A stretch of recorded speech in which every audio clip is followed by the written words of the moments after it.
Good evening. The November 8th, 2022 regular meeting of the Mentor Exempted Village Board of Education is called to order.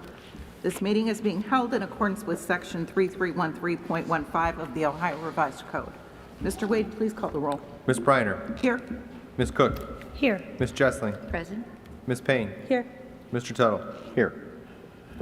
Please join me in the Pledge of Allegiance. Pledge allegiance to the flag of the United States of America and to the republic for which it stands, one nation, under God, indivisible, with liberty and justice for all.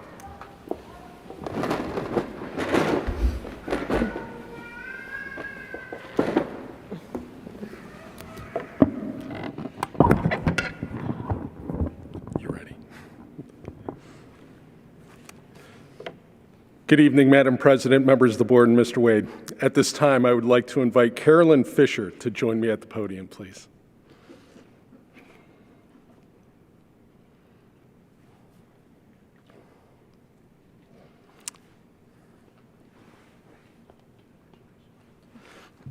I'm very excited to recognize Carolyn, who was recently selected for the 2022 Ohio Council of Teachers of Mathematics Buck Martin High School Award. This is awarded for excellence in mathematics teaching at the high school level. The Buck Martin Award is presented for exemplary mathematics teaching to up to 3 teachers in the state of Ohio each year. We are very proud that Carolyn was recognized as one of the best teachers in the state of Ohio in regards to mathematics. At this time, we would like to recognize her and congratulate her on winning this award. Congratulations. And if you would get through, will you shake hands with everybody on the front there?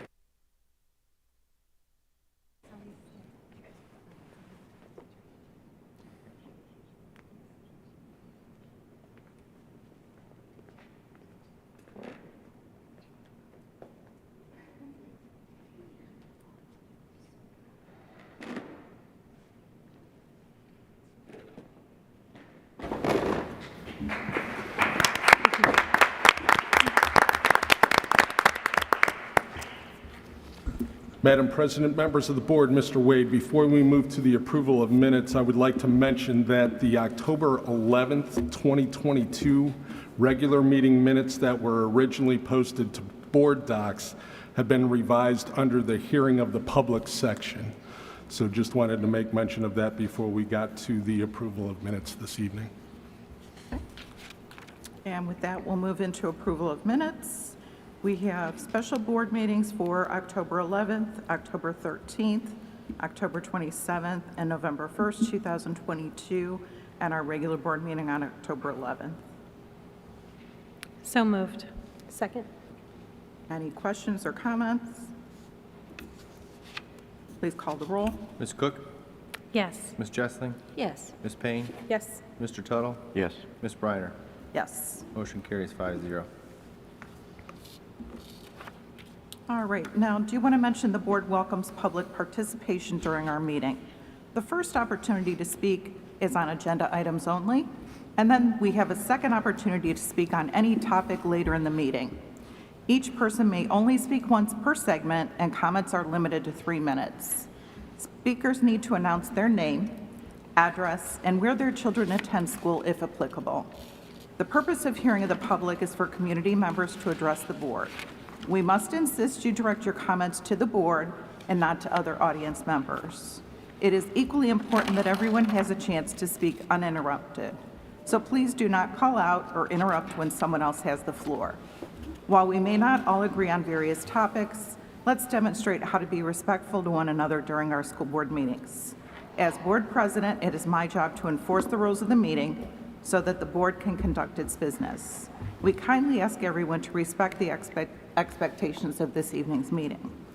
The hearing of the public portion of our meetings is information gathering for the board and administration so we can work to best serve our community. If at the end of the public participation we do not make a statement, please know this in no way demonstrates a lack of care for comments shared by our community. Rather, we want to be thoughtful in our approach and we will provide a response in a timely manner when appropriate. Thank you. Next, we have hearing of the public on agenda items only. Hi. Madam President, board members, Mr. Heath and Mr. Wade, I'm Lynn Mazika, a resident of Pine Gate and Menor, and I have a grandson in middle school. I'm here in support of the resolution regarding the license agreement with Neola, Inc. It is my understanding that a complete review of board policies has not been done in quite some time, and that also there is no codified administrative guide presently. With as many constant changes in laws, both on the federal and state level, I agree it is time for the board to contract with an agency that is able to keep our policies and administrative guidelines up to date. I know it will be a formidable task for the board to review and revise policies and implement an administrative guide, and I applaud your willingness to take on this project and urge you to pass this resolution. I'm also in complete support with the changes to the public participation in board meetings. Again, I appreciate the board's willingness to implement rules to allow decorum and orderliness to prevail at the board meetings. These rules need to be strictly enforced to not only the speaker, but to the audience. Again, thank you for all you do for our district. Thank you.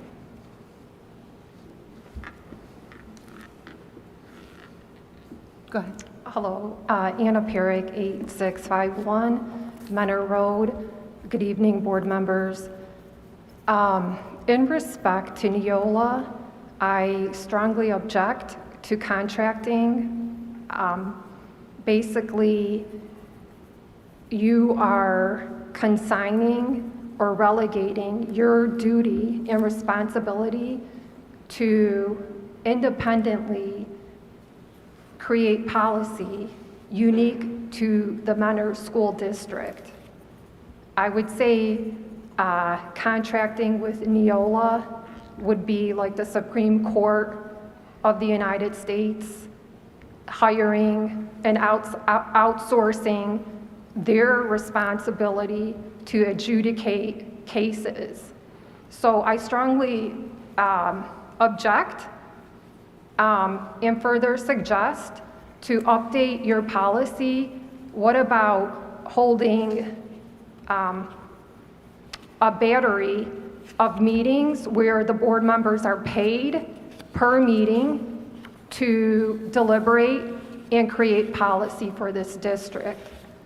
In respect to the updates to the public speaking policy, Neola, I believe, currently has a court, a case in the federal district court in respect to their guidance on public participation.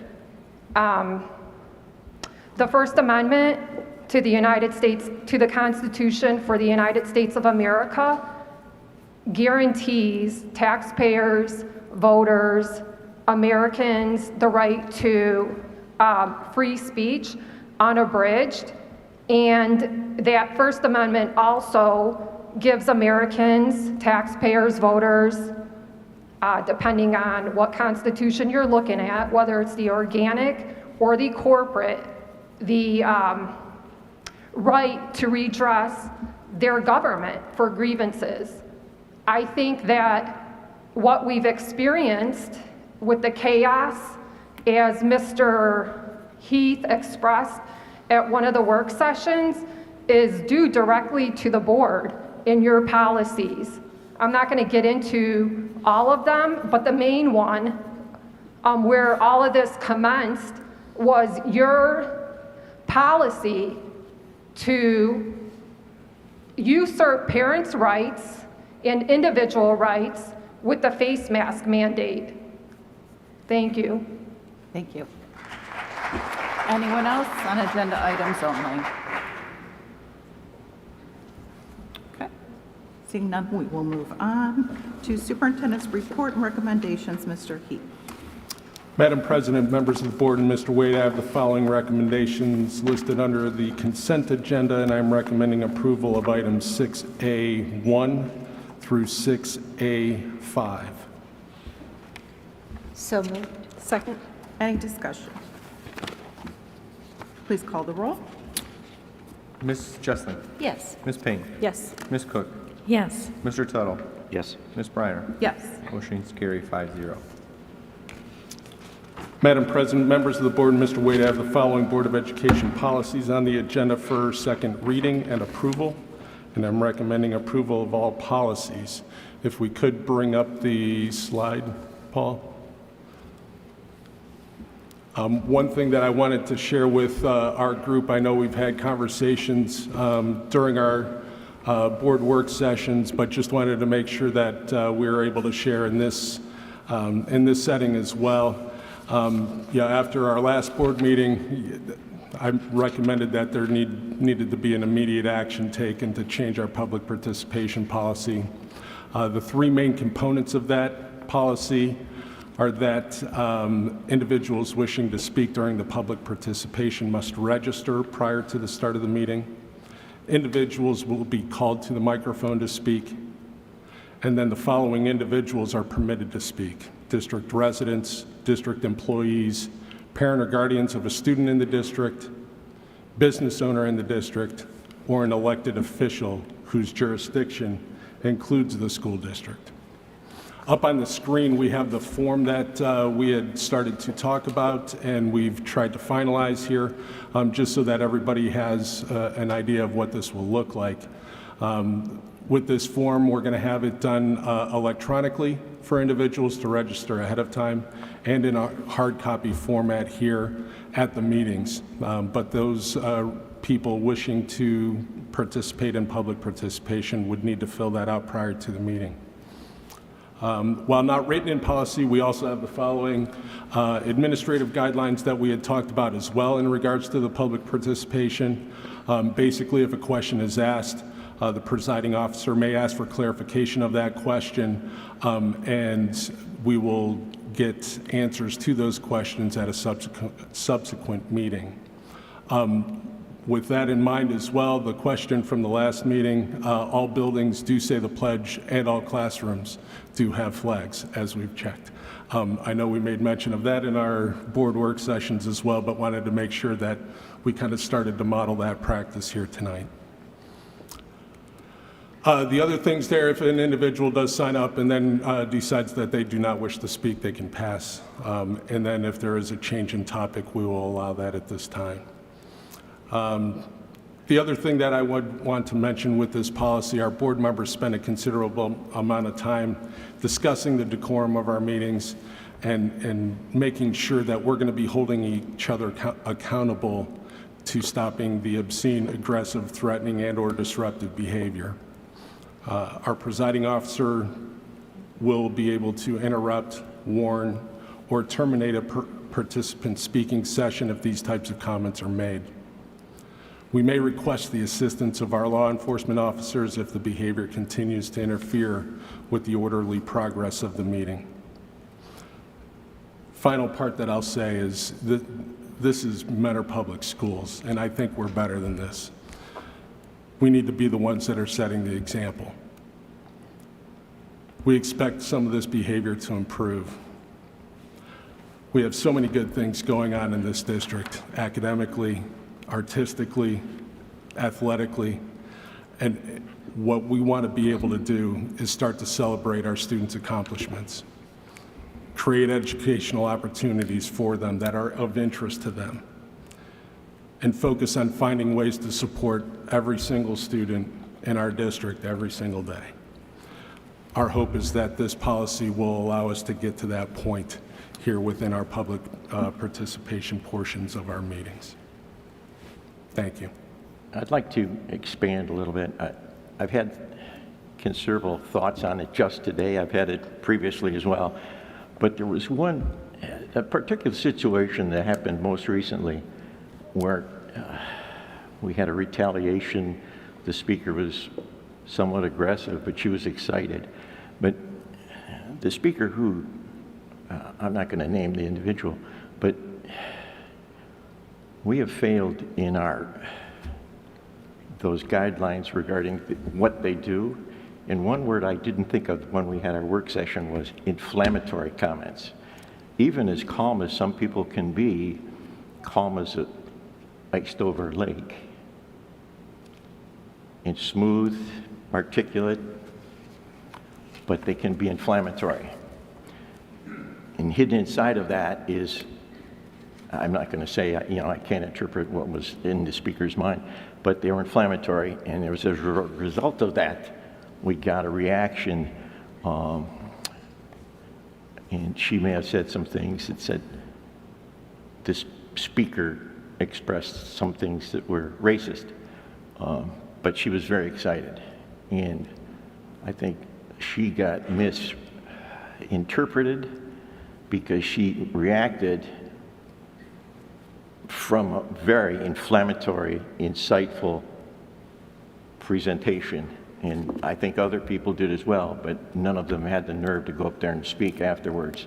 And so we need to expand that definition of what makes what is not to be done when they speak.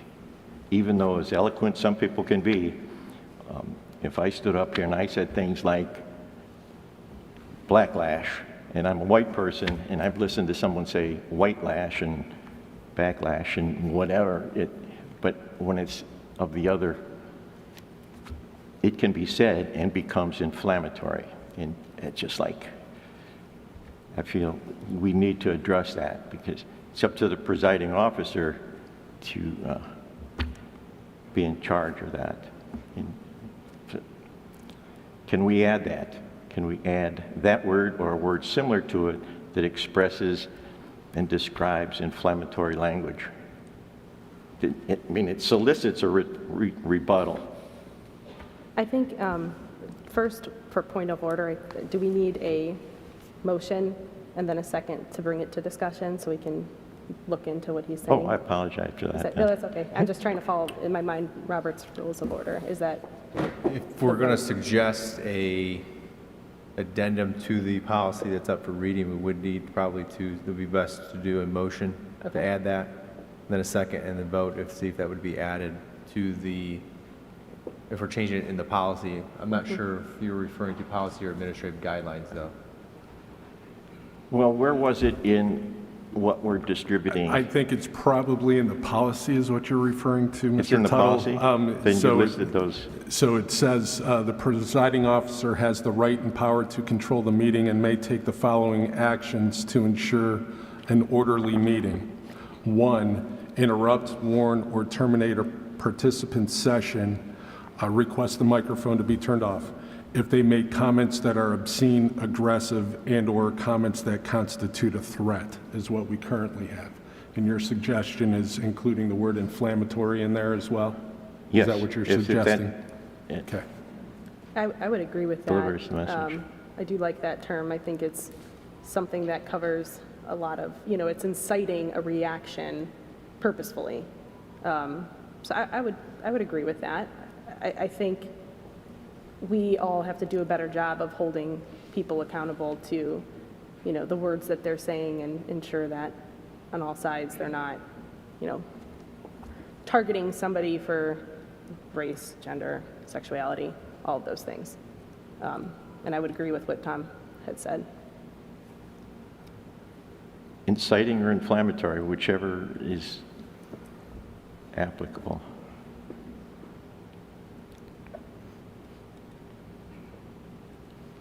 Or both words, inflammatory and inciting. Inciting means it's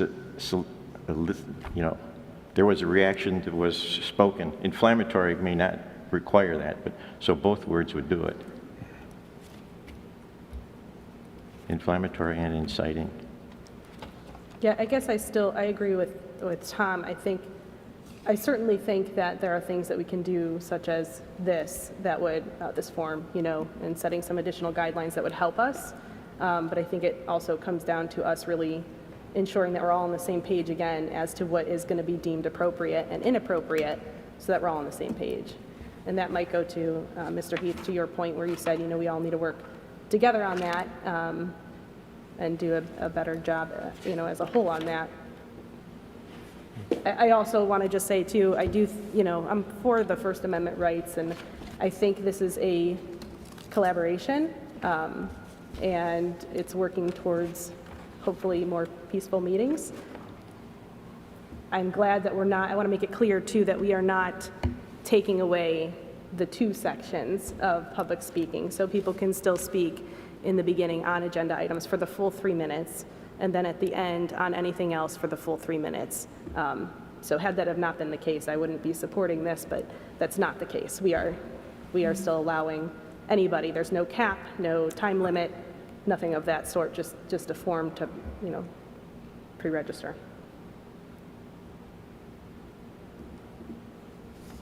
One more question, sorry. Will the form, we had mentioned possibly an electronic form as well. Is that something we are still working on? Just in case somebody's like, yeah, I'm going to be late.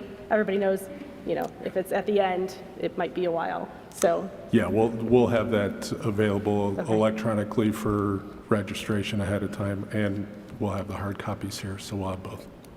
okay. We would close that opportunity to pre-register at the beginning of the meeting. Yeah, at 6 So, p.m. because one of the things we were Or hoping 7 to p.m., sorry. avoid was Yeah. Back and forth. back and forth. Okay. Did you say we needed a motion to make that change? Correct. The Mrs. policy. Payne was correct in her question to say that we would need a motion. If we're going to amend what we have currently before us, we can still do that. We can amend it with a motion and a second, and then a vote on the amendment. And then, if that passes, then you would vote again with a motion, a second, to approve the policies. Tom, did you want to make a motion? I'll make that motion. I'll second it. So Could the- you, the could mo- you, yeah, Do you want me please. to reread The that? motion, motion. yeah, Clarify so the motion. the motion would be to add after the word obscene, inflammatory, comma, aggressive. So we're just adding the word inflammatory after obscene in between aggressive, correct? Yes. Okay, that'll be fine. If I heard, I just want to make Yeah. sure, so that so the motion is to add after the word obscene, in number 1 on page 3, inflammatory, comma, aggressive. Do you think that the words are really synonymous, and inflammatory would be a good substitute then for aggressive, because it's followed by comments that constitute a threat, which that's how I would describe aggressive. So to replace the word aggressive with inflammatory? No. Aggressive is conversation, somebody dominating a conversation by speaking loud and So you're talking about manner, not content? isn't that what that is, aggressive? Well, it ends with comments that constitute a threat. That's how I would describe aggressive, but I don't know. I mean, we could certainly just add the word Leave it in. either way. So I guess, Tom, your question is trying to address the situation that you were talking about. Like, how would that have been prevented? We would need another word to describe that to make us all on the same page for those kind of situations? Is that kind of what I'm Yes. gathering? Yeah.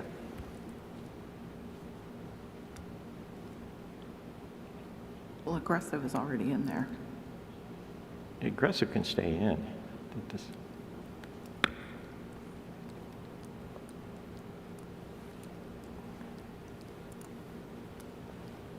It's So just the- a further definition, eliciting inflammatory.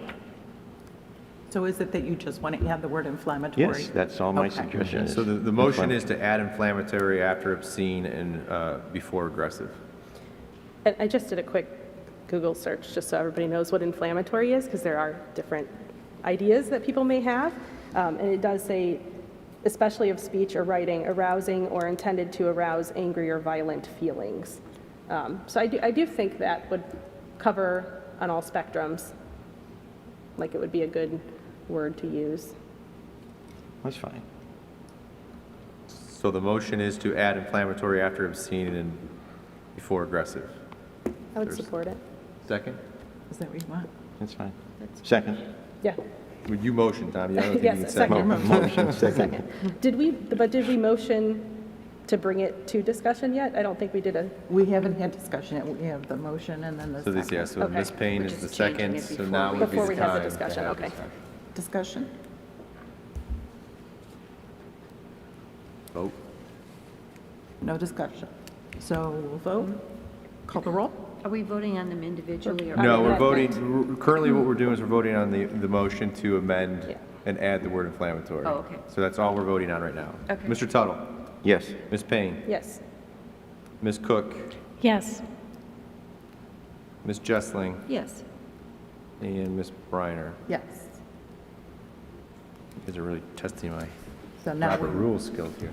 now we need a separate Now, motion. that Now we need a has been motion. added to it, and now we're voting on the lot as a whole, unless someone wants to do something otherwise.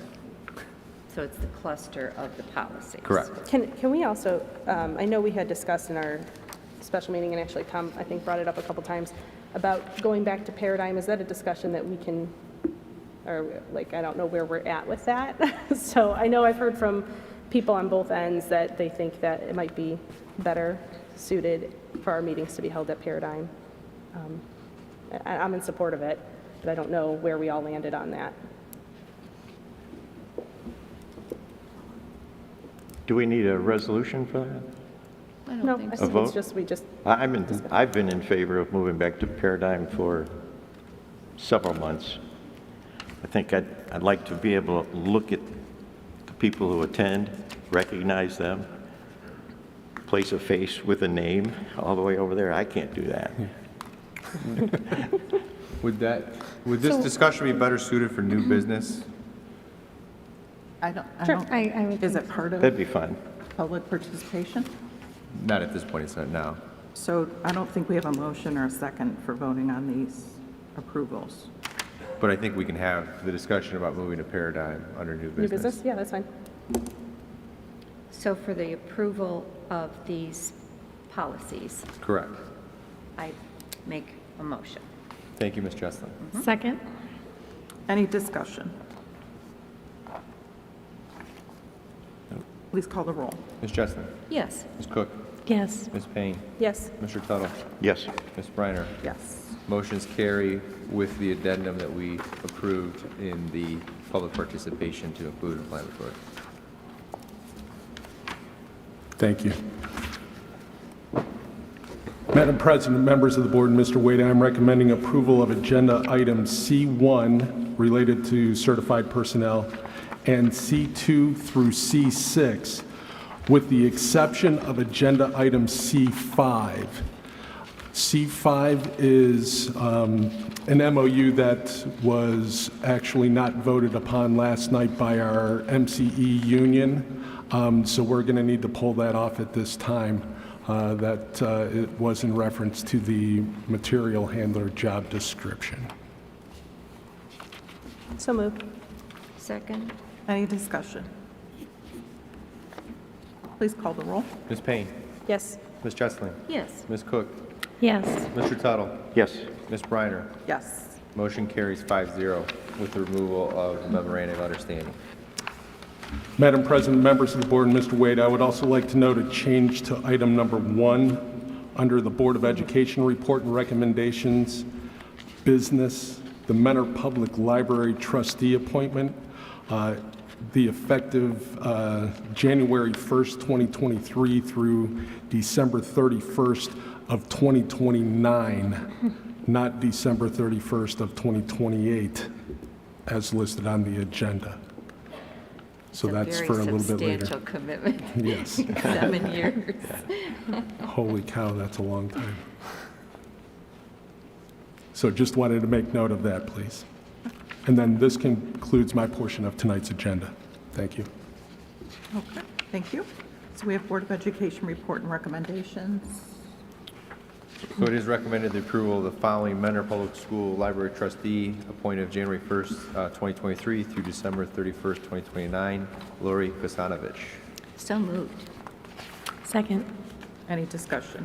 I just had a procedural question for that. Are we included in that process, or is this like somebody who was appointed? How does that process look? So the process looks as it's the responsibility of the president to appoint 2 members to the board to go through that. Also, there are some trustee members from the library who sit on that as a voting member, and then myself, the superintendent, and Cheryl Kunonen from the library executive is also a sitting member, but we are not voting of that. Okay. And then we go through that, we post that and interview the candidates and select the final candidate. Lori was one of the finalists in the previous, most recent candidate pool that we had, so she was unanimously selected by the group as a replacement for the person who just resigned from their position. So who was involved? I think it was Mrs. Cook was involved both times, because there were 2, right? There were 2. We just did it one time, so we just used the interviews that we had Gotcha. from before. So in the original interviews, it was Mrs. Cook, Mrs. Jessling, it was the Ms. Henninger, and it was myself. I don't think Mr. Porter was there. I'd have to go back and look at my notes. I don't. And then Ms. Snyder, who is the treasurer for the library, was also involved. Okay, so when you guys spoke about the original person, then you just kind of went with the next runner-up for this? Yep. Okay. We talked about it at the time, as I recall, because the 2 finalist candidates we really had a wonderful slate of candidates. It was not easy to make a selection, but the 2 finalists were equally qualified, and so we anticipated that there was going to be a vacancy probably before the end of the year, and that would be, we would ask that candidate if she would be willing to be considered if there was a future vacancy that came up, and she said yes and Okay. accepted when it was offered, so. All right, thank you. Please call the roll. Ms. Jessling, Yes. Ms. Cook, Yes. Ms. Payne, Yes. Mr. Tuttle, Yes. Ms. Briner. Yes. Motion carries 5-0. Madam President, members of the board, it's recommended the approval of the agreement to provide services between the Shared Resource Center and Mentor Public Schools. So moved. Second. Any discussion?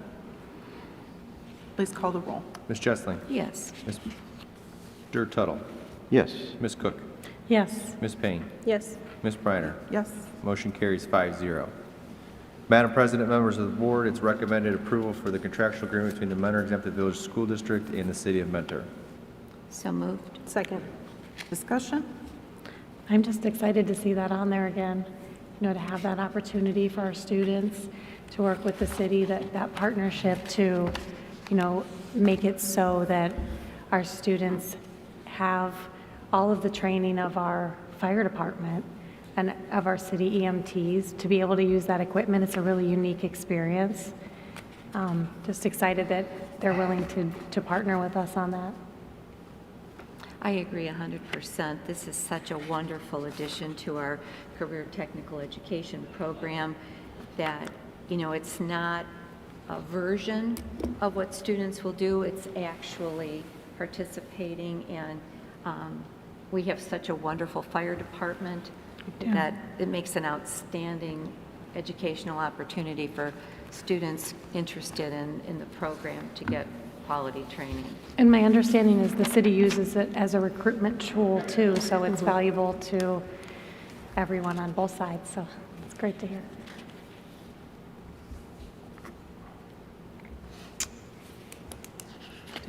No, we didn't vote yet. Please call the roll. Ms. Jessling, Yes. Ms. Payne, Yes. Ms. Cook, Yes.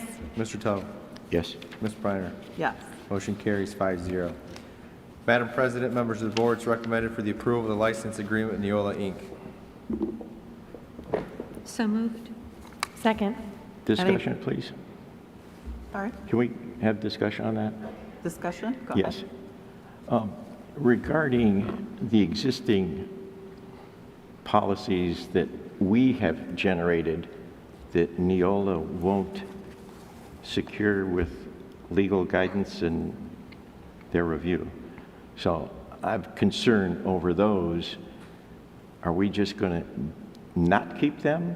Are we going to keep them, review them, restate them? Yeah, I think our process would be that we would look at all of those policies that we currently have that are not part of the Neola policy manual, have some conversations as a group, figure out what we want to keep. Those items, we would probably still want to go through a revision process with our legal counsel because they would be the ones that would be defending us on those policies as opposed to the Neola representation because they would not have that specific policy.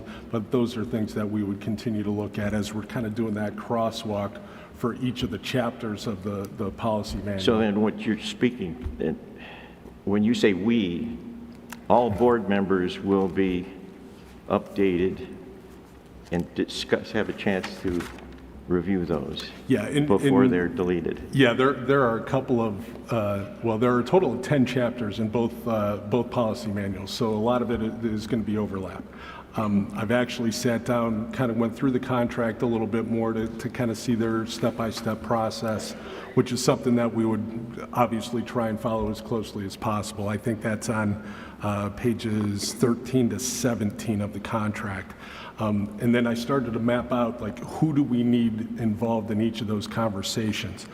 So, for example, in the Neola policy manual, like the 0000 section, which are the bylaws, that would probably be Mr. Wade and I, and then probably 2 board members would need to be actively involved in going through that entire chapter because it's all about the bylaws of the board.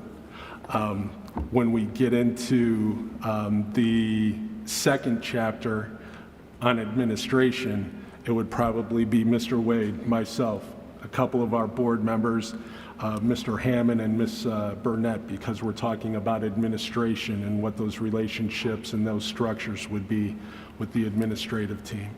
And as we go down through there, things with the programming, we would involve our curriculum department, our technology department, student services. But with each of those chapters, anything that's going to be something that maybe we didn't have, excuse me, let me flip that. Something that we currently have that is not in the Neola policy, that would go back to whatever 2 board members we would want to include in that conversation to make sure that we get the input. And then if there's a revision of that policy needed that we want to continue to add back in, that we would go through our legal counsel to take a close look at that and get that policy implemented then. Now, as you went down, you said 000 and then 2. Are you talking about then every section, the 10 sections, having 2 board members involved in all those, or just? We probably wouldn't need 2 board members for every single section, but if there are some policies that we have within the academic program section, for example, that are things that we currently have in our board policy manual that don't exist in the Neola policy manual, we would probably want to bring those 2 board members together to say, okay, here's the 1 or 2 policies that we currently have that are not listed in Neola right now. Do we need these? If we don't need them, we can just eliminate them. Or if we do need them for whatever reason from the historical perspective, okay, let's get a revision put together. Let's put that in front of our legal counsel so that we can get that approved. Thank you. Mr. Heath, I know we kind of talked about this earlier, so I'm just going to hit on some points that we discussed. The policy changes from the old policy manual to the new Neola policies. Every single one of those changes would still come to the board for a vote, right? Yeah.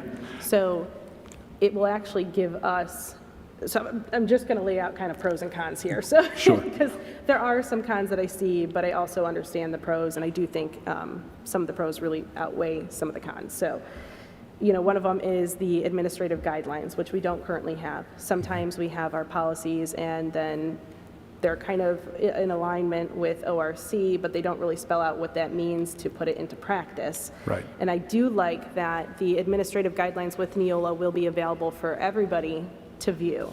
So I think it's great for parents to be able to kind of drill down and say, okay, if it's this policy, what does that actually look like in practice, and be able to see the administrative guideline on that.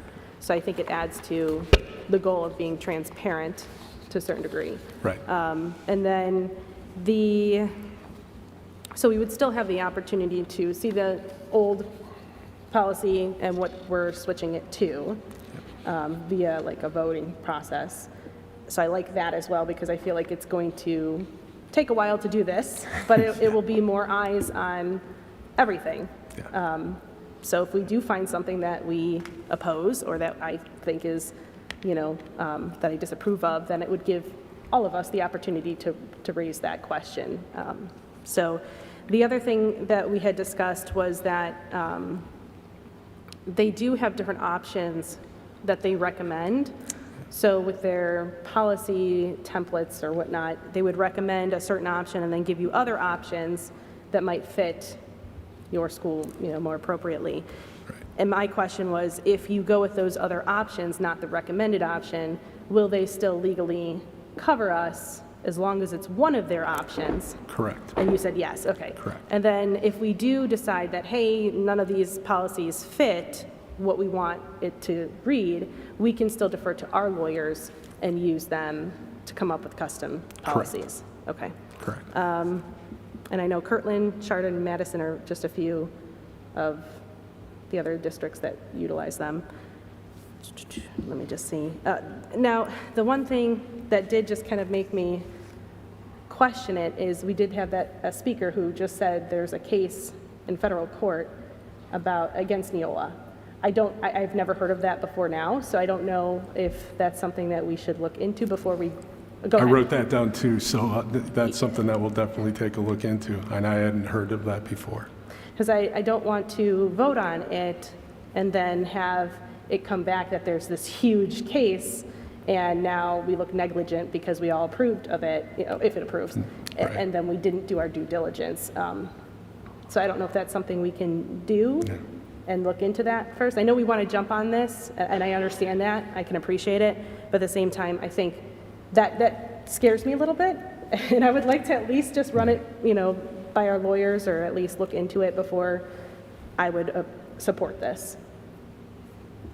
I don't know if anybody else feels the same. No, that's a good point, because when she said that, my radar went up on that. And so. Yeah. And again, the other thing I'll mention with that too, and there's so much variation on the public participation policies that are out there. When I did the research to bring the recommendations to our group for our public participation policy, there are some very, very, very, very restrictive public participation policies out there around the state. And ours right now, the way we've just rewritten it and passed it, is still pretty open in comparison. And again, as we jump into this Neola policy revision, obviously public participation will be one of those policies that we will need to review and approve again as well. So there are some tweaks, obviously, that we can do there. I'm wondering if that court case is one of those districts that has really locked everything down with the way they do public participation in their districts. I know there's one out there that, it's the 3 minutes, it's 30 minutes total. It's only district residents, that's the only people that can participate, and it can only be on things on the agenda. So you talk, and they only participate one time during the public board meeting. So, and it's pretty tight.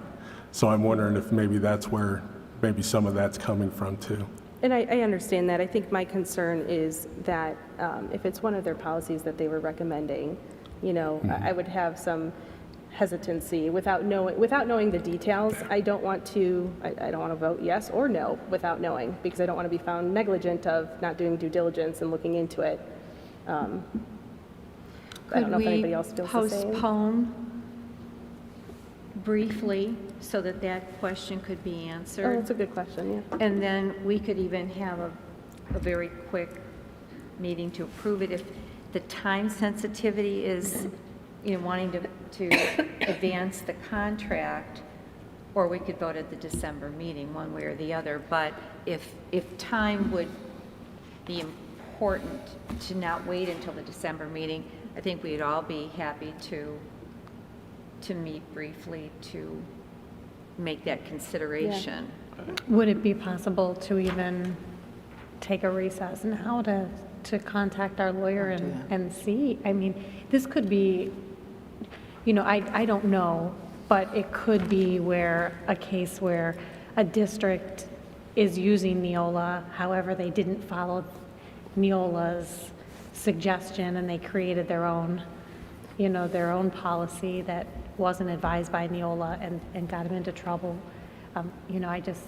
I'd hate to hold us up without really kind of looking into it a little bit, but quickly. Yeah, I think I would be surprised, I guess, if it was that, only because they made it very clear to us that if we do a customized policy, they will not support it. They will not legally support that policy.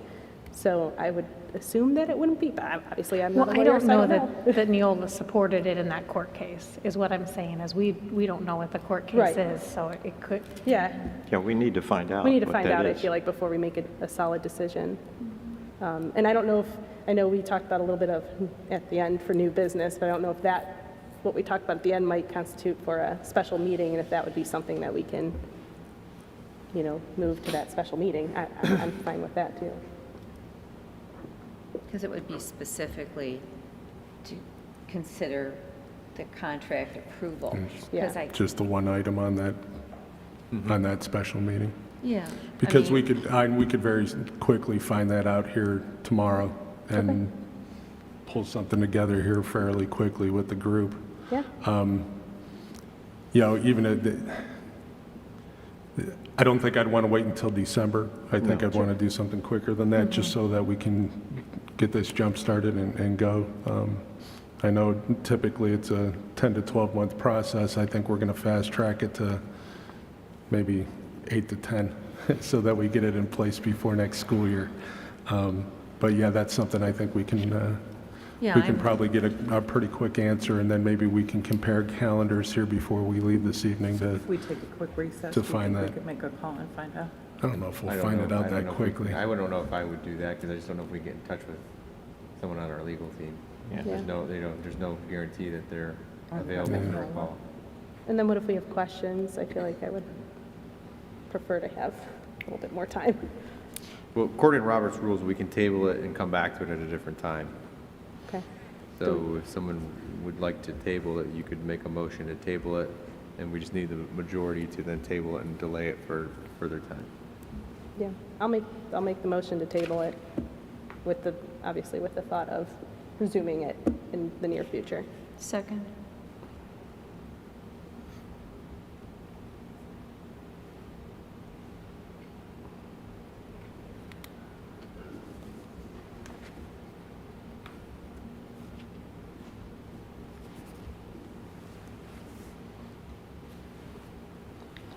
Do you want me to take the roll?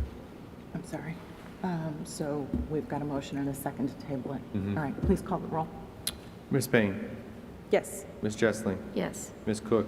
yes. Mr. Tuttle? Yes. Ms. Briner? Yes. Motion carries to table the approval of the license agreement with Neola 5-0.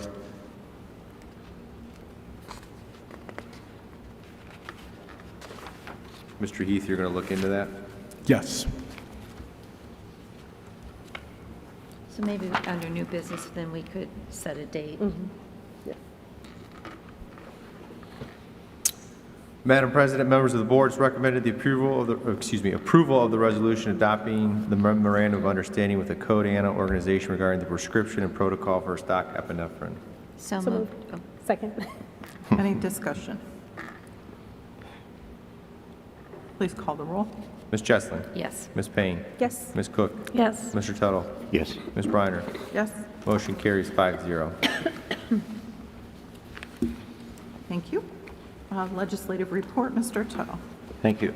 Before I read it, I'd like to explain that this is the third month now, the timing of my receipt of the update from OSBA's legal counsel. So I apologize. I don't know if I should be the one apologizing for so tardiness on this, but I just distributed it yesterday. I wish I would have had it last week. something has happened in the last 12 months that we're consistently missing our schedule. For us to sit and wait for them, but we're not waiting. They have a schedule, she has a schedule, and she misses our schedule, which leads me to suggest once again that we move our date, our board meeting date, at least 1 week, and also to accommodate us to have a weekend, a Saturday and Sunday, to have the agenda sooner than when we receive it. You know, if we have a timing that says we get it 5 days in advance, so that we can all have discussion on those agenda items, which will help us have conversations on such things as Neola and the legislative report. Here I am late, and I'm not the one who's late, but I'm going to read it. So I think we should have serious conversation to change the date of the month that we issue the board agenda, meeting agenda, and when the meeting is held. Give us a little bigger window there, move it. I think it'll also give Mr. Wade additional time, so he and his staff is not crunched to get that out in such short amount of time from the closing of the month. Even though he has been meeting that, I know from my financial experience, sometimes it's really difficult to always meet those deadlines without working longer hours. And, so, open for discussion. Anyone?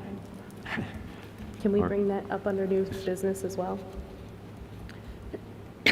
Seems smart. Sounds good. So, I'll continue with my legislative report now. Sounds good.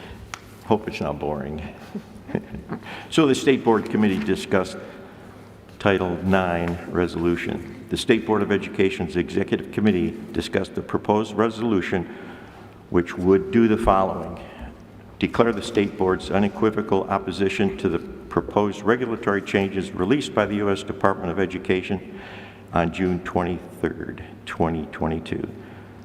Number 2, support the lawsuit filed by the Attorney General and 21 other state attorneys seeking to invalidate the newly enacted Department of Agriculture rules that tie continued receipt of federal nutritional assistance and other funding rules that tie continued receipt of federal nutrition. I'm sorry, I just read that over. I have small print. Rules that tie continued receipt of federal nutrition assistance and other funding subject to Title IX to the adoption of gender identity policies. Editorialize on that comment. There's, I don't know if that's blackmail or what. It's certainly squeezing leverage for something that some school districts are not doing. And so are they going to change their funding because of that? So. Number 3, direct the acting superintendent of public instruction to issue a letter to school districts that outline the State Board opposition to the proposed regulatory changes released by USDOE and the rule promulgated by USDA. Number 4, require the letter to include the State Board's position that the applicable USDOE guidance documents as without legal force and effect and therefore non-binding and unenforceable at this time, and urges districts not to append local policies or procedures based on these guidance documents, among other action items. Further, the resolution was first introduced in the September State Board meeting by Board Member Brendan Shea. The State Board heard from numerous organizations and individuals that testified in advance of the proposed resolution being introduced. The State Board continued public testimony at the October State Board meeting and ultimately voted 12-7 to refer the resolution to the Executive Committee for further debate and potential amendments. Some of the members who opposed the resolution being referred to committee expressed concerns that the committee would fail to act on the resolution. State Board President Charlotte McGuire scheduled an Executive Committee meeting on October 31st to discuss the resolution ahead of the November State Board meeting. The October 31st Executive Committee meeting provided not only the committee members, but the entire State Board an opportunity to discuss the resolution. State Board member Mike Toll offered amendment that modified portions of the initial resolution while keeping the sponsor's intent. Additionally, McGuire offered a separate resolution that would do the following. Reaffirm the State Board's unwavering commitment to excellence in education for all, and that education empowers each student to reach his or her full potential as a member of the next great generation of Ohioans. 2, urge the General Assembly to oppose and take appropriate policy action to address Title IX regulatory changes. In addition, protect and uphold student and parental rights as well as local control of schools and districts as defined in the Ohio Revised Code, Chapter 3313. The committee members, I'm going to jump ahead here, recently introduced legislation, House Bill 722, introduced by Reps. Swearingen and Carruthers, to enact the Parents' Bill of Rights to require public schools to adopt a prescribed policy on parental notification on student health and well-being, including allowing a parent to review instructional materials with sexual explicit content, prohibit school district personnel from discouraging or prohibiting parent notification or involvement in critical decisions affecting a student's mental, emotional, or physical well-being, and require schools to create with the parent a health care plan for each student that is approved by the student's parent. House Bill 723, introduced by Seitz and Kelly, to change the state teachers' retirement board membership to allow superannuitates to seek election as a contributing or retired member of the board, and changes requirements of a contributing board member who retires or leaves employment and later seeks election as a retired board member. Do you understand all that? House Bill 726, introduced by Thomas Patton, to allow a county with a population over 1 million to authorize a property tax freeze for owner-occupied home for an owner who is at least 60 years of age and whose total income is not over $50,000. I'll pause for a minute. Did everybody digest that? Makes good sense. House Bill 733, introduced by Reps. Edwards and Wilkin. I'm going to skip that one. It's about classroom facility and things like that. Let's move forward to House Bill 739, introduced by Scott Lips to prohibit a public or chartered non-public school from discriminating against an individual based on COVID-19 vaccination status. Makes sense. Senate Bill 361, introduced by Frank Hoagland, to allow school districts to employ veterans of the U.S. Armed Forces that have met certain requirements to be employed as teachers without licenses. That may help feed or at least contribute to solving the problem of shortage of teachers. Again, based upon meeting certain requirements. Senate Bill 365, introduced by Senator Wilson, to require the State Board to update the standards and model curriculum for financial literacy and entrepreneurship in grades 9 through 12 to include free market capitalism content. It's an interesting one this month. There is also part of October in there because I did receive that sometime late in October. So that's it. Thank you. Student Achievement Report, Mrs. Cook. Yes.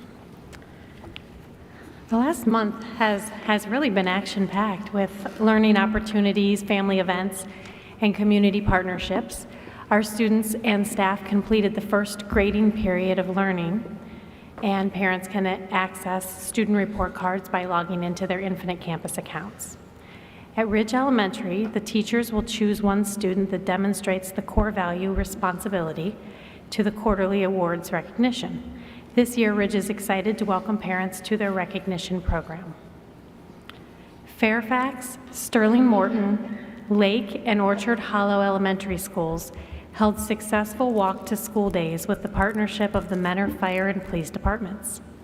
At Hopkins, our students and staff gathered on the playground by class and were greeted by many members of the Menor Police Department.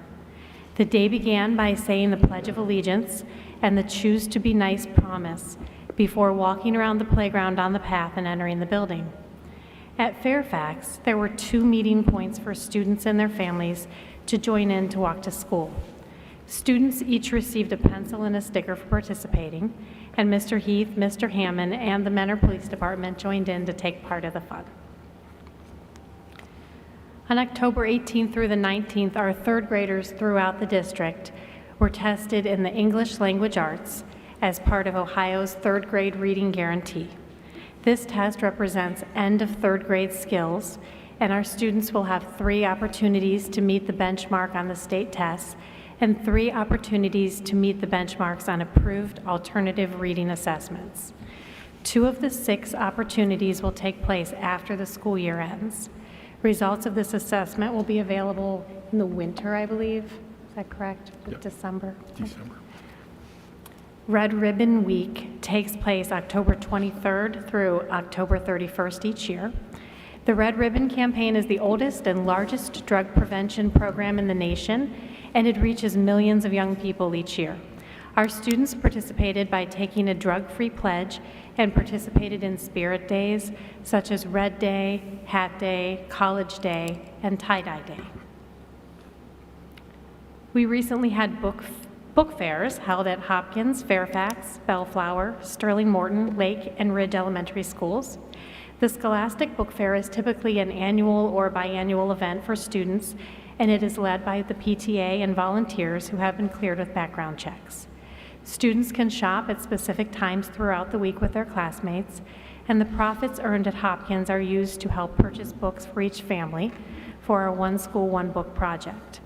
The profits at Lake Elementary and Ridge Elementary's book fair were used to purchase books to fill the book vending machine. Thank you to the amazing PTA and volunteers for these events. Many of our children enjoy Halloween, and there were several family events to enjoy around this holiday. The Hopkins PTA sponsored an evening event at Memorial with trick-or-treat stations hosted by staff members, PTA members, and Officer Bell. 590 people pre-registered for this event. The Fairfax PTA planned an event for families and staff that included the book fair, concessions, a raffle, and an opportunity to trick-or-treat at the trunk-or-treat event. There was a huge turnout on a gorgeous fall evening. The Lake PTA also had an excellent turnout for their trunk-or-treat event for Lake families. Men Around the Lake Mayor Ava and community members volunteered their time to judge the trunk and costume contests. The Ridge Learning Committee planned a family event with the support of the PTA. Our grade level teachers hosted math games in the cafeteria, and the students played games and trick-or-treated at the trunk-or-treat event in the parking lot. On October 13th, the Mentor Fine Arts Center hosted our Kindness Rally. This rally brings together high school and middle school students from across Lake, Geauga, and Ashtabula counties. The Kindness Rally is hosted by Mentor High School CARDS. CARDS stands for Caring and Respect Determines Success, and the Values in Action Foundation. And it inspires and motivates students to make a difference and feel united in making kindness, caring, and respect a priority at their schools. The high-energy event encourages students' passion for change and encourages them to go back to school and create the meaningful change. We encourage schools to bring a group of 25 to 50 students to attend the fun and inspiring program. The purpose is to encourage students to be a part of the Kindland movement that is bringing together Northeast Ohio communities and schools by recognizing and sharing the acts of kindness around us. With an emphasis on kindness, compassion, empathy, and understanding, students will inevitably create a groundswell of positivity that can change school culture. At Bellflower, our staff and students demonstrated kindness by collecting targeted items to donate to the Lake Humane Society over a 2-week period. Bellflower is also working with the Council for the Aging to make cards for their Valentine's Day Meals on Wheels delivery. The recipients of the cards look forward to this each year, and it is a great opportunity to bring joy to people who are otherwise shut in. Steve Tomaselli reached out to Hopkins, Fairfax, and Bellflower to coordinate sending cards to sailors who will be deployed for the holidays. Our students in these buildings will create cards that will be sent to sailors on 5 different ships and 2 chaplains. Menor High School Theater held their fall play, Leading Ladies. It was an absolute hit. Our theater program put on 3 amazing performances for close to 700 people. We're very proud of the 70 cast and crew, students, and our advisors who worked on the fall play. I know that many of us were able to see that, and it was very funny. I know Mr. Tuttle and Mrs. Briner were there on the night that I was there, so very fun play. Our Fighting Cardinal Marching Band not only performs weekly at our football games, but they also perform at special events and the Ohio State Music Education Association competitions. On Saturday, October 23rd, our marching band traveled to The Ohio State University and performed at the football stadium for the Buckeye Invitational. This past Saturday, the band competed at the state finals marching band competition where they earned an excellent rating. We are fortunate at Menor Schools to have close access to our National Alliance on Mental Health Lake County partner. The National Alliance on Mental Health Lake County provides advocacy, education, support, and raises public awareness so that all individuals and families affected by mental health conditions can build better lives. We utilize this outstanding service for their Ending the Silence presentations with our students in grades 7 through 12. These presentations share the warning signs of mental health concerns, what to look for, and how to get help. Each spring for the past 4 years, we have met with NAMI representatives to plan for the following school year. They have presented to our high school and both our high school and middle school staff members. And in fall of 2020, they presented virtually to our students in grades 7, 9, and 11. In addition, they presented virtually on 2 separate evenings to our parents. Families can always opt their teenagers out of the presentations. Our presentations this year took place the weeks of October 17th and 24th for our 9th through 12th graders, and they are taking place this week and next week for our 7th and 8th graders in the district. Veterans Day is this Friday, November 11th, and Menor Schools honors our brave veterans in many ways. At Bellflower, our students are creating cards for the mail call that takes place on the bus trip that is a part of the Honor Flight Network. The Honor Flight Network is a national network of independent hubs working together to honor our nation's veterans with an all-expenses-paid trip to the memorials in Washington, D.C., a trip many of our veterans would not otherwise be able to take. Participation in an honor flight trip gives veterans a chance to share this momentous trip with other veterans, to remember friends and comrades lost, and share their stories and experiences with others. Hopkins, Sterling Morton, and Ridge are honored to welcome our 96-year-old World War II veteran, Mr. Zonville. Mr. Zonville is the step-grandfather of 2 Hopkins Elementary students, and he volunteers every year to speak to students of all ages. He has been speaking in Menor Schools for many students over the years, and this year he will be speaking to our 4th and 5th graders. Orchard Hollow will be honoring and celebrating our veterans and service members with a musical tribute on November 11th and a school-wide assembly. The musical performance will be videotaped and shared on our school website. And in addition, our students worked with their buddy classes this month to create thank you letters excuse me, that will be sent to service members and community veterans. Fairfax will also host a breakfast to honor veterans invited by our 5th grade students. Immediately following the breakfast, the entire school will take part in an assembly with songs, poems, and recognition.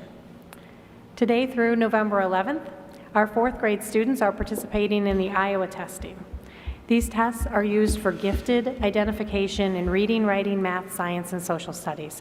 This satisfies a state requirement for gifted identification in these subjects.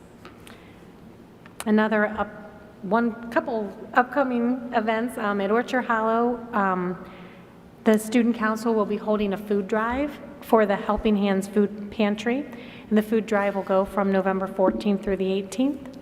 And finally, our Menor High School football team will play Medina this Friday in Twinsburg. So let's go Cards. Good luck. Thank you. Lots of good things happening. It's a lot. Thank you for hanging in with me. I had a lot to share today. Love to hear it. Thank you. Good report. All right, we have Chief Financial Officer's report and recommendations. Mr. Wade. Twinsburg, you said?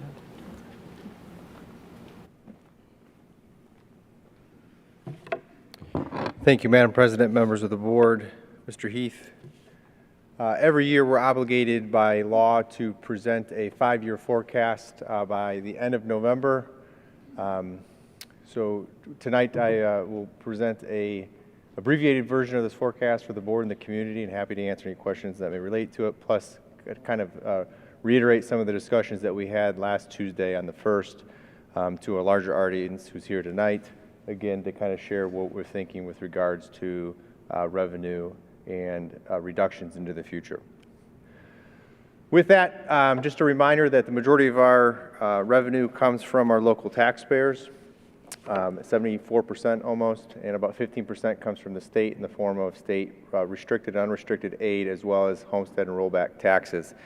I will mention at this time, if you haven't received yet your copy of our new annual financial report, we are mailing this out to every home. It is available on our website.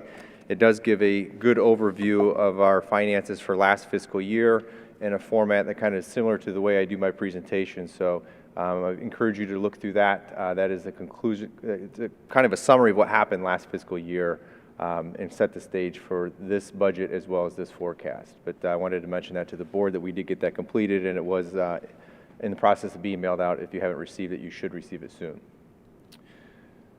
So the remainder of our funds coming from property tax reimbursements and intermediate other sources. And in the general fund, we receive very little federal funding, so that purple sliver that doesn't even have a percentage would represent our federal funding.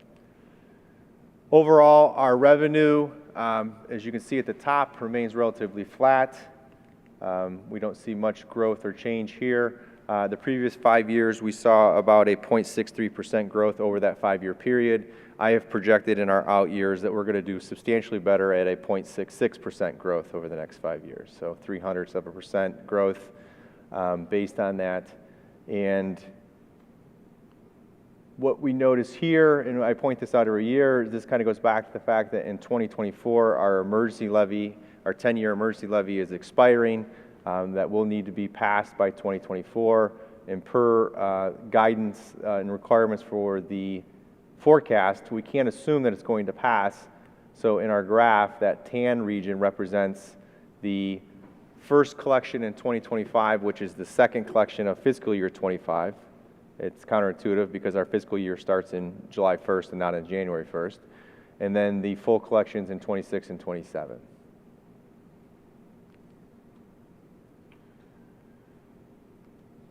With the majority of our income coming from our local property tax, general property tax from real estate, I wanted to point out a few things on this slide.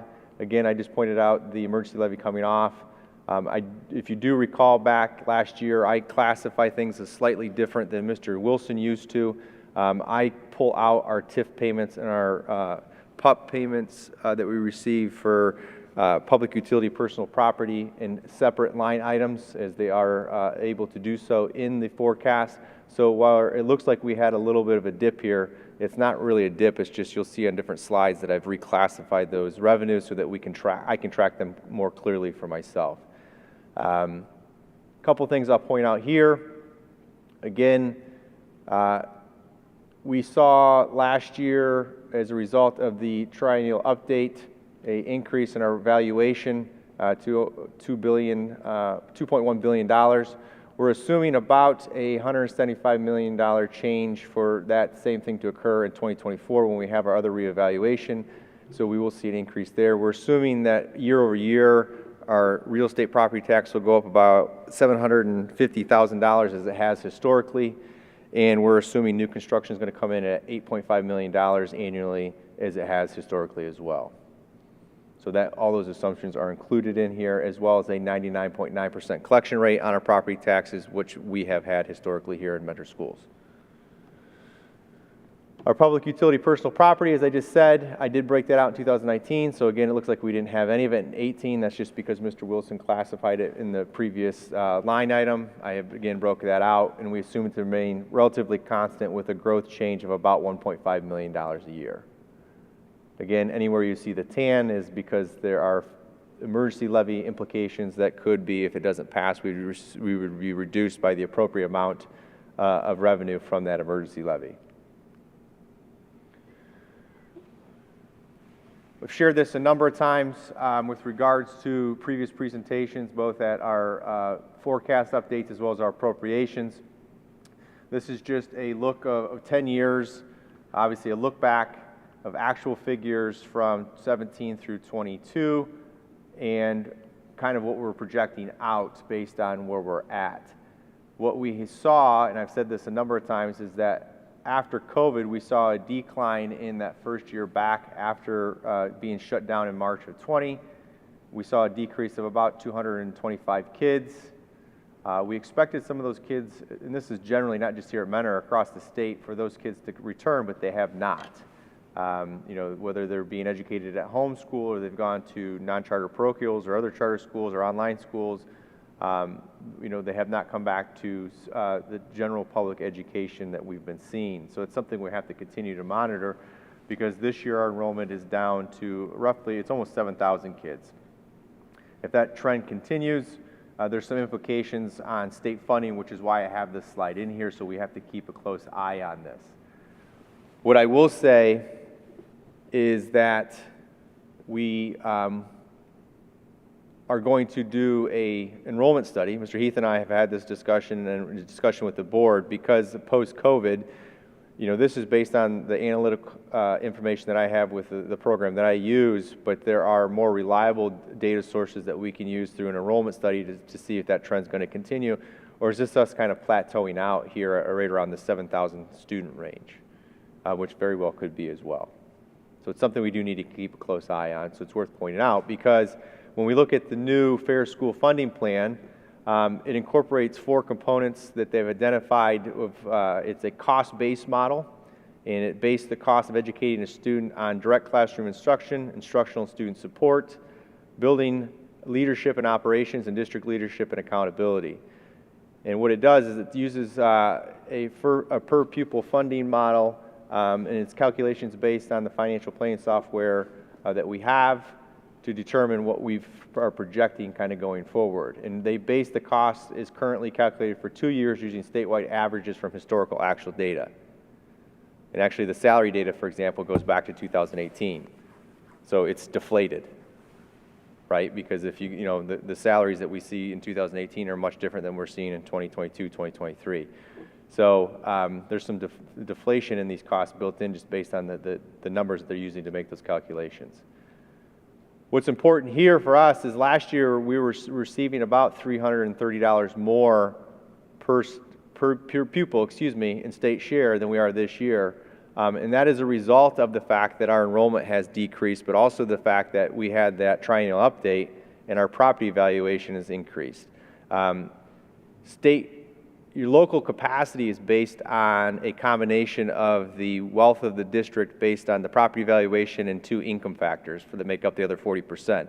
And because we're considered a high wealth district based on those areas, more of the burden falls on our local taxpayers, I've shown before. And with the result, we receive less state funding per pupil than other comparable districts. With that being said, though we have seen that decrease in enrollment and that reduction in state share, our state funding actually went up slightly by about 0.32%. It should have went up. We were projecting a little bit more in previous last year when the new model came out, but because of the change in the revaluation as well as the enrollment, it's not as large as we think, but we are still projecting this to kind of go up in an upward trend. I also then did assume in this that the current funding model would be going in the same direction that it is now. However, we won't know that until they do the new biennium budget. Every 2 years, the state approves a budget. They have to do that by the end of the current fiscal year, which is June 30th. So once that's determined, that could impact our out years.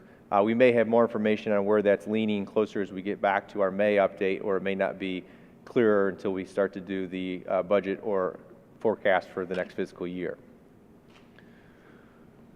As we expected, because we're on the guarantee, which means that we're guaranteed to not be less than we had back in 2021, we had an increase in restricted funding to kind of get us there each year. Because our unrestricted funding is going up, we're seeing a corresponding decrease in our restricted aid. So there's no surprises there for us. Our property tax allocation, which basically makes up our homestead and rollback, again, is going to remain relatively flat as we project out, not seeing a lot of growth there. And again, the tan area represents the fact of what portion of that relates to that emergency levy that expires in 2024.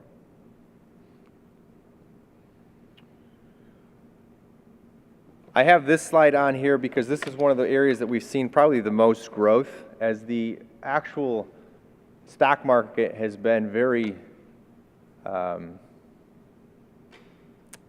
don't even know what the word I want to use. I can't think of an appropriate word, so I won't say one. So it's because the stock market is not performing as well as it has historically, and it's going into a bear mode, as they say. That's not good for most of us in the room, but for school districts who are not able to invest in a stock market, we can only invest in things that are secure, that allow us to have access to our cash, and that they're going to be safe, and they're less than 5 years typically. We've seen a huge influx in projected earnings on our investments. Last year at this time, we were actually at 0.08% interest earning that we have, and some of our investments are over 3%, close to 4%. So with that, we're seeing about $1 million a year in investment interest that we weren't projecting even in May of last year. So we've seen some growth in these areas here because of just the way that the interest rates have changed for the investments that we have in securities and bonds and commercial paper. So key takeaways, we're forecasting our annual revenue in 23 to actually be up a little bit from what I was budgeting back in our appropriations that we did back in June for July 1st. To be about $107 million, which is up from $106.3. And we'll be using this to track the budgeting moving forward. So when I do my monthly presentations, when I talk about where our revenue is trending, whether it's up or down, it's going to be versus this number here now moving forward. Our revenue continues to remain relatively flat in all our out years of the forecast. That's just the way that we fund schools in Ohio. And with the increase in property valuations from the Lake County auditors trying to update, and the fact that our enrollment's declining, we have to keep an eye on our state aid because we're projecting about a $330 reduction over the next 5 years. We need to pass our expiring emergency renewal levy prior to the end of the calendar year of 2024 because it generates about $15 million of revenue for us.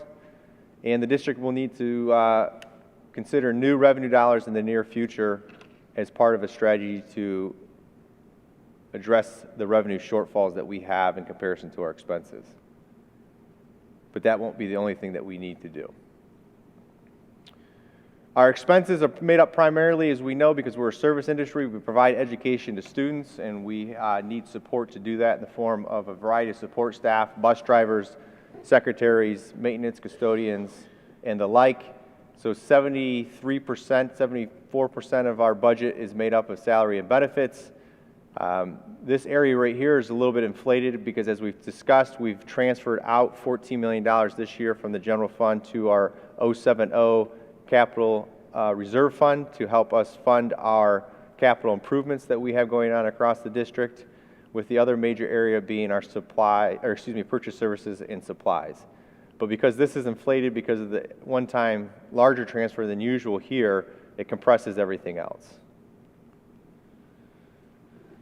So we're looking for our growth in our expenses over the next 5 years to look something like we're seeing here on the chart. Again, this one's exaggerated or inflated because of the transfer out into the capital reserve fund. Because we won't be doing that in years 24 and 25, you see a drop and then you see a steady incline. What I will say is the way that we check this is we look back at our 5-year spend growth over the previous 5 years, and we were at 3.52% growth. The assumptions that I've made on our expenses puts us at a 3.27% growth. So we're lower than what we had been historically in our actuals and our projections, and it is less. But we'll talk about in a minute here, it's not going to be less enough. We need to do more. In our personnel services, which is our salaries, you can see that there's a steady incline here. That's because we have an assumptions in here of 2.75% raises for all of our employees in 23, 24, and 25. I did assume in 26 and 27 that we'd have a 1.5% range of increases for employees based on the current economic outlook that we're seeing with inflation. I think those are reasonable assumptions to make this as accurate as possible. It does not assume any change in staffing, so it assumes our staffing levels will remain constant. And the other assumption that it does not make is the board approved the early incentive for employees, retirement incentive. It does not include any benefit from that program because it hasn't been finalized yet. So remember, staff has through December 9th to be able to submit their letter to participate in that program. They can pull it back by December 16th if they so choose, and then the district's going to evaluate to make sure it's economically to our benefit to do so. And once that does, that we could look at that and see the benefit it's going to have to this area. When it comes to employee benefits, I'm proud to announce that our increase this year is going to be 4%. Back in May, we were projecting, I believe, 6.25%, so we actually did better than we projected. And I can say that's a result of collaboration with both unions and the board and the administration to make some concessions in healthcare to plan design, which was a part of that savings. Medical Mutual told us that if we wouldn't have changed our plan designs, we were probably looking at an increase of anywhere from 15 to 18% this year, which would have been a big hit for us. Two other things that we did as well to slow that growth down and actually cause it to shrink was we went out for requests for proposals for medical and pharmaceuticals, and we were able to get those prices reduced. So between the plan designs, the request for proposals for medical, as well as the pharmaceutical request for proposals, we were able to keep that at 4% this year. So that not only saved us based on our projections, but it saved us on what we could have been if we would have done nothing and just did business as usual. We are assuming a 6.75% increase in healthcare in our out years, which is well in line with what the national average in healthcare cost increases year over year are for trend-wise. For purchase services, I did some research on what the economy looks like right now, as we know that the Federal Reserve is continuing to raise interest rates to subside the growth of inflation. The economists, the research that I was looking at, they're expecting inflation going into 24 to be about 3.5%, and then in our out years to be about 2.5%. So with our budgeting model, we challenge our department heads to do a zero-based budgeting model so that we don't just add money to the budget that they had the previous year. So we start at $0 and they have to justify their spend on what they're spending through the superintendent and with the support of the treasurer's office, and to make sure it aligns to our strategic plan, but also is meeting our goals and aligning to our forecast and our budgeting process. A 5-year forecast and a budget is a very collaborative process. It's not my process. It's something that we spend a lot of time on as a collective group. There's lots of meetings that are going on. I spend a lot of time working with our department heads, presenting in our administrative team meetings and having those discussions. They provide me a budget. I show them what they told me it was going to be last year. We compare it to where they're at now. We compare it to where it's going to put us in the forecast. And we have a lot of those discussions. So with that, in all of our out years where we have the ability to project what we intend to spend, and I'll just use technology for example. Mr. Lynch has a 5-year technology plan, so he knows which devices he's going to replace and how much that's going to account for. We plug those numbers in. In this case, where we didn't know or didn't have a good idea of what would be a reasonable cost, we did a 3.5% increase in 24, and then we used 2.5% for all the out years. So when we look at our purchase services, it's currently our 4th largest area and typically our 3rd largest area of expenses. We need to continue to monitor and track that. And we see the decrease here in 22 because of the way that we funded schools. We no longer had to expense some of the tuition funds that we used to previously, because the state would give us the money and then deduct it because those students were being educated elsewhere, whether they were by choice or because of court placement or because of they were students with special needs and they had to be educated. That was reduced from our funding. Now it's based on where we educate the students, so we don't see those expenses. So we saw a reduction of about $1.4 million. We are projecting that to, to almost be back to what it was in 2021. So this is an area that we have to continue to monitor and probably work to control and subside, as I'll show in a little bit later. Our supplies, which is we refer to as our 500 accounts, you see a large spike here. That wasn't because we were purchasing more in supplies per se. It's because we had a policy change that shifted what qualified for a supply versus a capital outlay. We raised the threshold from $500 to $5,000 in November of 22. So more items are being classified in the supply region than they would have previously, which you'll see a decrease on the next slide in capital outlays that corresponds. We do see some variances year over year, and again, that majority of that falls into technology, because where technology was coming out of maybe 600s in the, our capital outlay in the past, it's now in a supply. Mr. Lynch and his team have a strong plan for that they present to the board with the capital improvement plan that we do in June. So we know what those costs are going to be. So those costs typically relate to larger technology purchases that we would have in those specific years. As I said, we changed the policy from 21 to 22, and because it's going to be a 4th fiscal year, we're seeing less expenses here in capital outlay. And again, where we weren't able to zero-based budget, we assumed 3.5% for 24 and a 2.5% increase in 25, 26, and 27. That large green area was represented by this line here. That's the $14 million that we transferred from the general fund to the capital reserve fund to fund our maintenance and repair and improvements to the district based on our 5-year capital plan. We do not need that in 24 and 25 because we did it here, so we don't see that here. And then if we don't change anything and we continue with our 5-year plan, we're going to need to transfer out $4.2 and $4.8 million respectively in 26 and 27. So key takeaways, we need to continue to manage our key expenses, which we know is our salaries and benefits. We have contracts locked in for the next 3 years that we were able to do so by some of the concessions that we had in benefits to offset those increases in salaries. We need to continue to make sure that we're meeting the needs of our students with special needs, but also doing so in an economic factor and looking for ways to continue to do that creatively, and whether it be through new educational opportunities here or finding the ability to educate our students that meets their needs, as well as maintaining our facilities. We need to continue to monitor our enrollment to ensure our staffing numbers are in line with historical trends while not sacrificing educational excellence or safety. And we need to find ways to slow the growth and flatten our expense curve.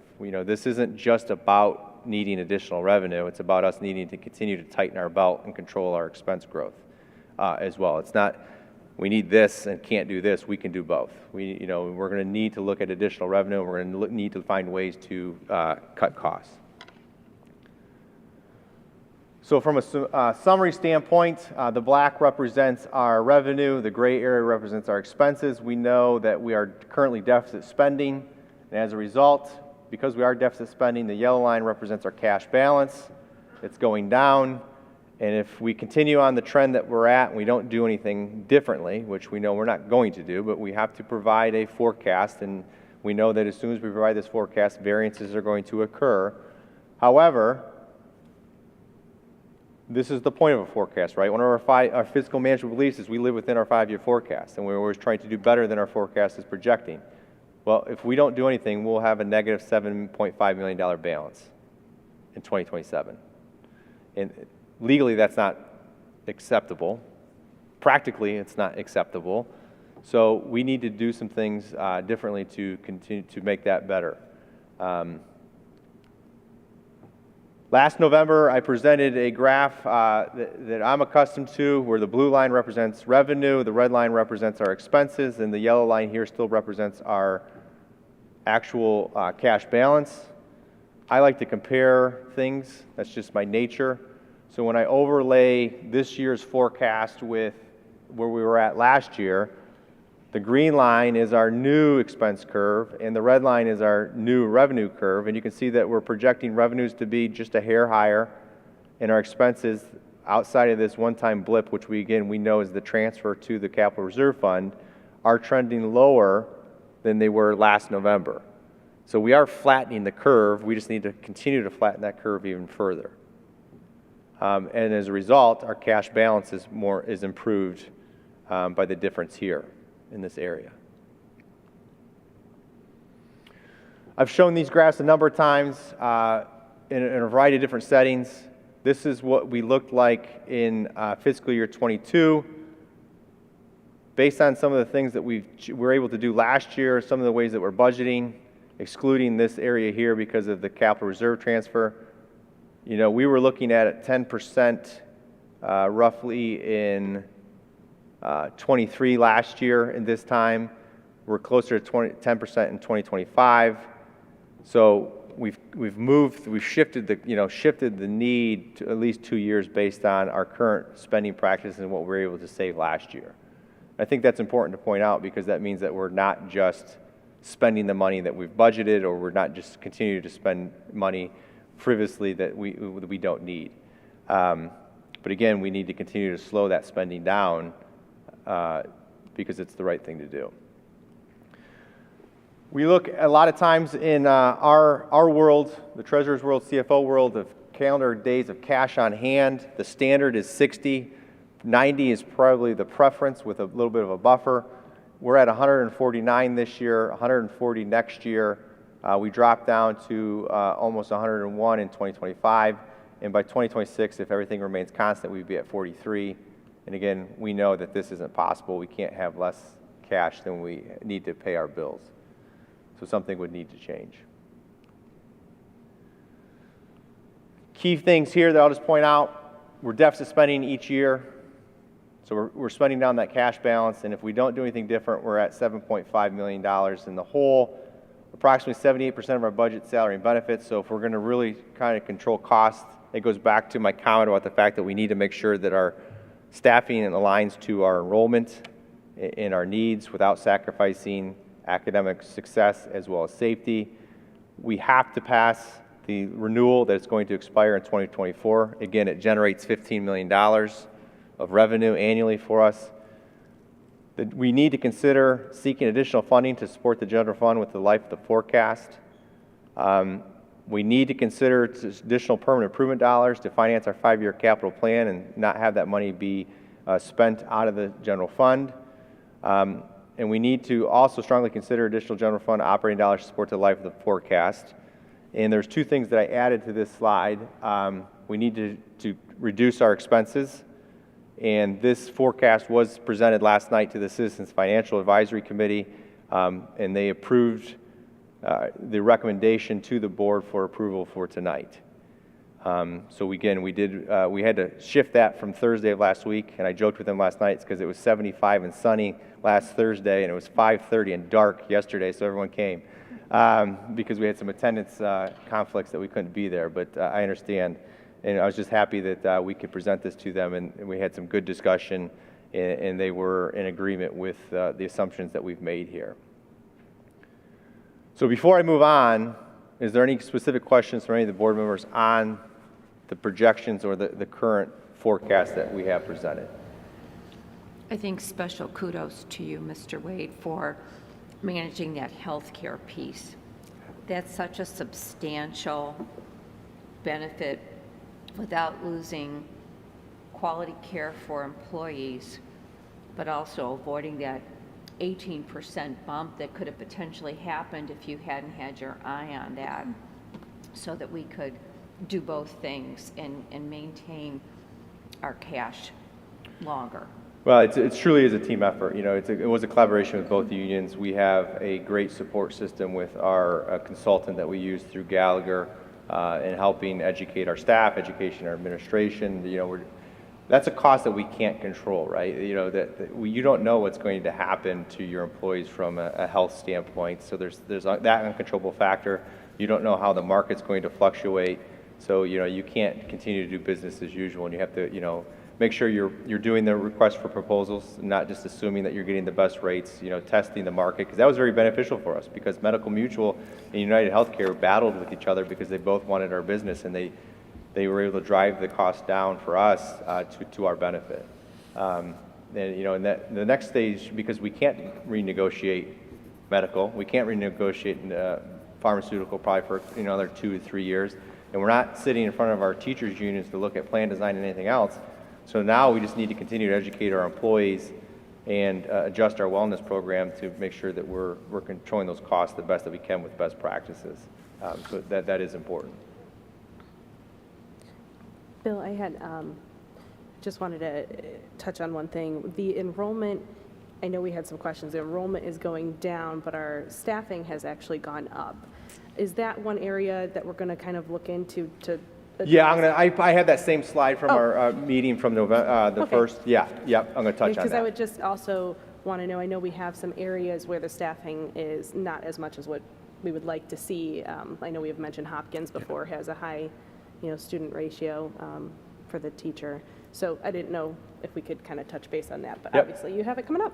Yep, So- I do, yeah. Because again, because it's not just about asking for new revenue, right? It is, Right. we can't just say we're going to solve the issue with revenue. We got to solve the issue with controlling expenses at the same time.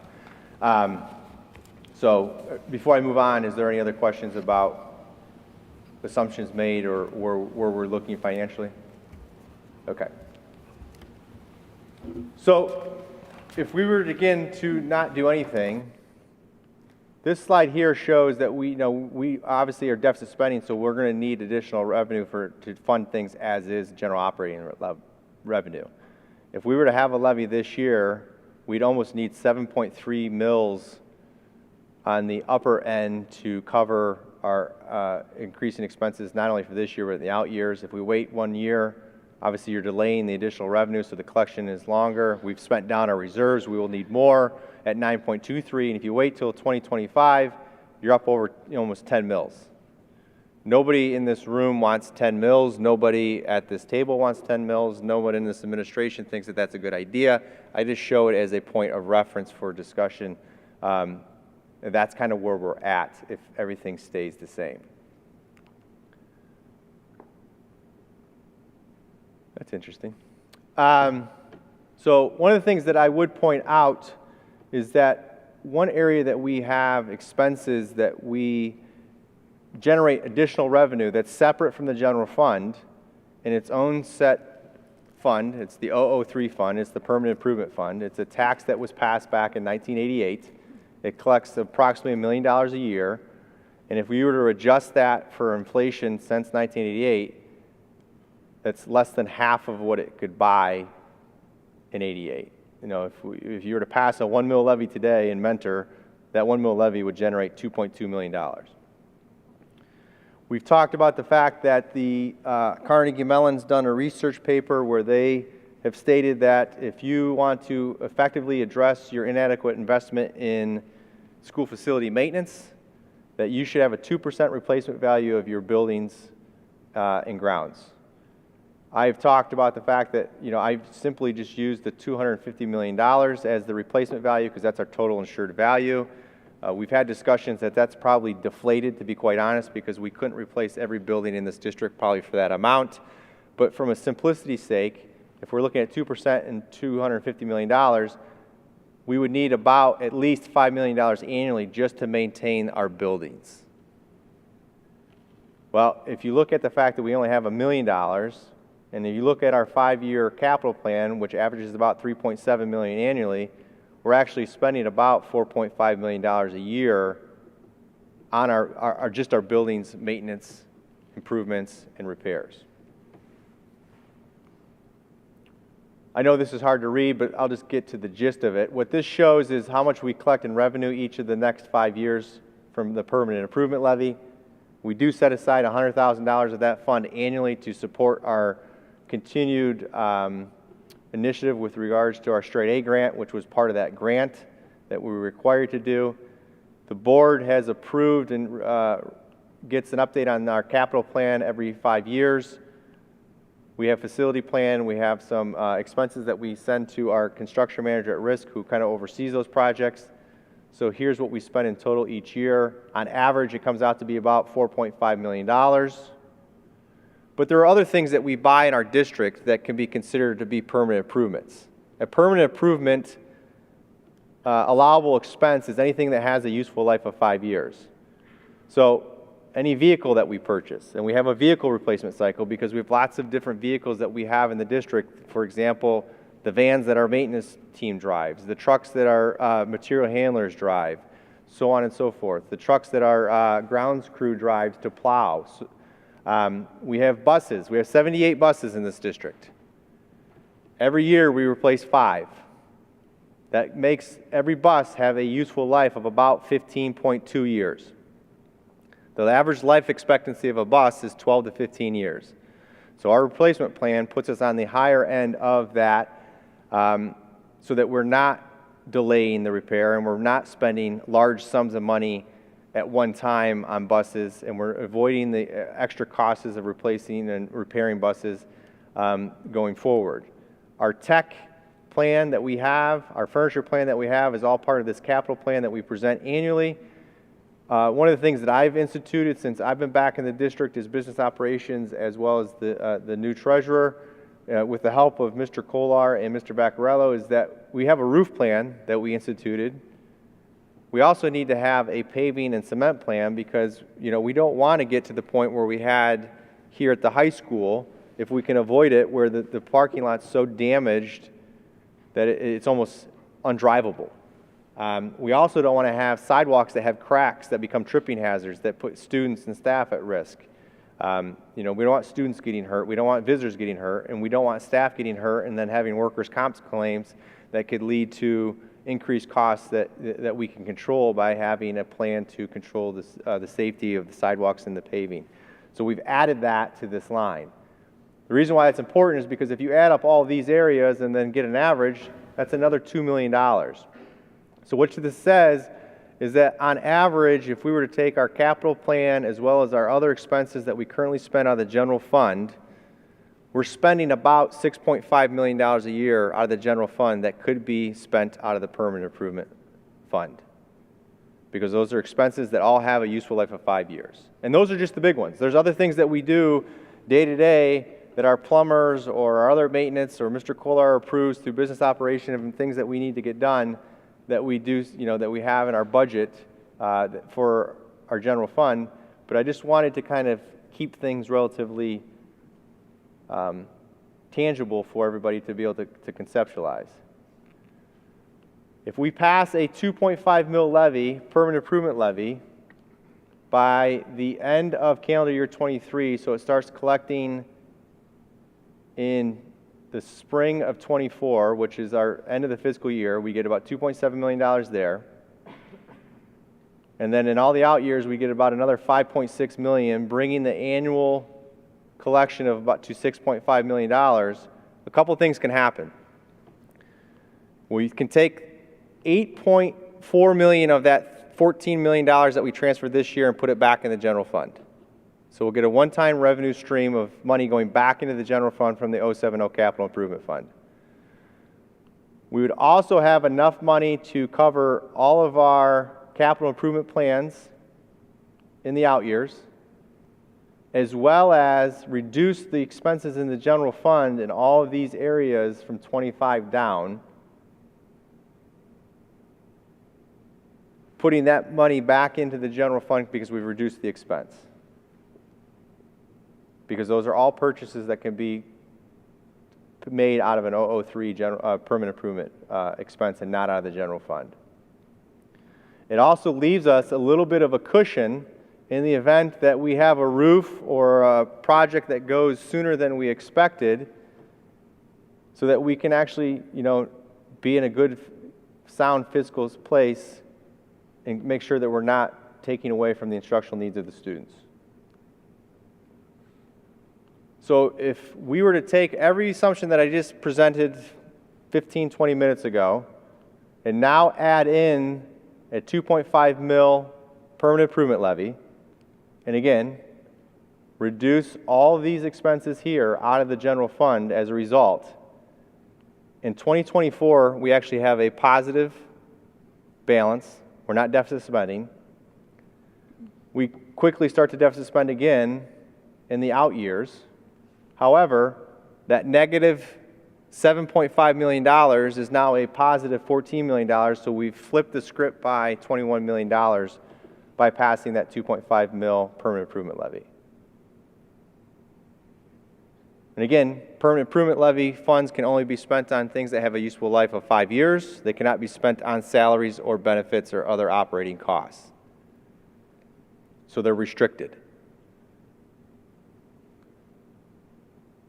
Well, if you take the forecast that I just had up here and you compare it to the update with the 2.5 mil PI levy, you can see that that 10%, which was in 2025, is now pushed out to 2026. So we're in a much better situation by pushing that out even further, and we're in the green and in the yellow a little bit longer. So it puts us in a better financial position. What I showed on Tuesday last week was multiple scenarios. I showed here the blue line is what I've presented and I will be seeking for approval tonight.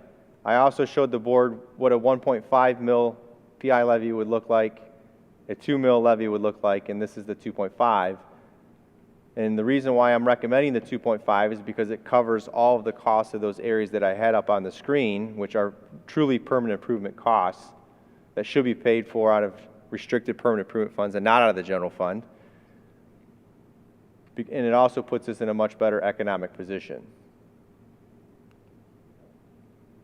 The estimated cost to the taxpayer, because I know this is always an important cost to all of us, because it does have a cost. If we have a 2.5 mil levy and the market value of your house is $100,000, which means it could sell for $100,000, you would pay $87.50 for the year. And the reason why we use $100,000 is because homes cost anywhere from $100,000 to $700,000. So what you would do is just multiply the market value of your home by the appropriate number. So if you have a $350,000 house, multiply this 87.5 by 3.5, and that would tell you how much your taxes would increase for a given year.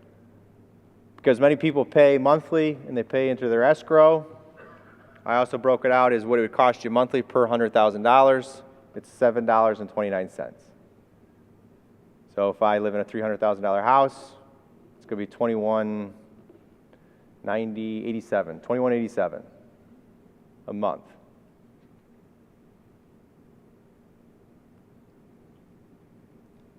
But the thing that we need to realize is, as I said in the last slide, is that alone doesn't solve the issue. And the other thing that I shared with the board is that we will need general operating dollars, and this scenario here shows we passed the 2.5 mil levy in calendar year 23, and then we asked for 5 mils in 2024 for general operating dollars. And the reason why I show this is because that will start collecting in a half collection in 25 of about 5.5, and it will generate $11 million every year after that for the term of the levy. So if we did it for 5 years, it'd be for 5 years, and then we'd have to renew it. But you can see, again, we have that positive here that we had because of the permanent improvement levy, reducing those expenses. The amount that we're deficit spending in the 2025 is $5.5 million left, but we're still deficit spending. But when we do the full collection, we're still deficit spending. Well, the reason why I chose 5 mils is because I think 5 mils would be the ceiling of what we would want to recommend to the board from our perspective to ask the community for additional revenue, because of just the way that we've seen statistically that communities in general respond to levies over 5 mils. And ideally, we wouldn't want to ask for 5 mils at all, or we'd want to be able to push this off a little bit later and have a similar scenario. But the reason why I show this is because this just demonstrates that we can't continue on the expense trajectory that we're on. We have to tighten our belts. We have to reduce our spending by next year by at least $2 million in some of these out years. So we can't continue with business as usual, because if we can, a couple things could potentially happen. We can ask for less than 5 mils, or we can push it out to 2025 and ask for a little bit less than 5 mils, but then continue our levy cycle. The last levy was in 2004, lasted 12 years to get us to 2016, and if we're going on for a new levy for general operating funds in 24, 25, now we're looking at 8 or 9 years. So our life cycle of levies in this district is 10 years. That's twice as good as the average across the state, which is 5 years. And I wouldn't want to ask for 5 mils if it's only going to last me, you know, am I going to, in 28, because it's not on here, I'd probably need to ask for money again, right? If I continue the spending trajectory, which is why I don't think I'm not recommending that. I'm recommending that we make cuts. And we, you know, we start to tighten our belt a little bit to get things and put us in a much better position moving forward. Mrs. Payne, this is the graph you were referring to. So this graph here shows a lot of good information. It's actually very positive. You know, this here doesn't look that positive, but maybe you don't even know what that means yet because I haven't explained it. But what this shows is our enrollment's declining. Our staffing has actually declined at a greater rate. So we've done a great job controlling the reduction in enrollment with our reduction in staff. A lot of this is done through attrition. We've reduced a number of buildings in the district over time. We've done things to restructure, which is great. But we all know what happened in 2020. Going into 2021, we had COVID. The district made the decision to add additional staff so that we could have elementary school in session 4 days a week for those who wanted it, as well as keep smaller class sizes so we could spread kids out. So we see an increase in staff here while we saw that dip in student enrollment here.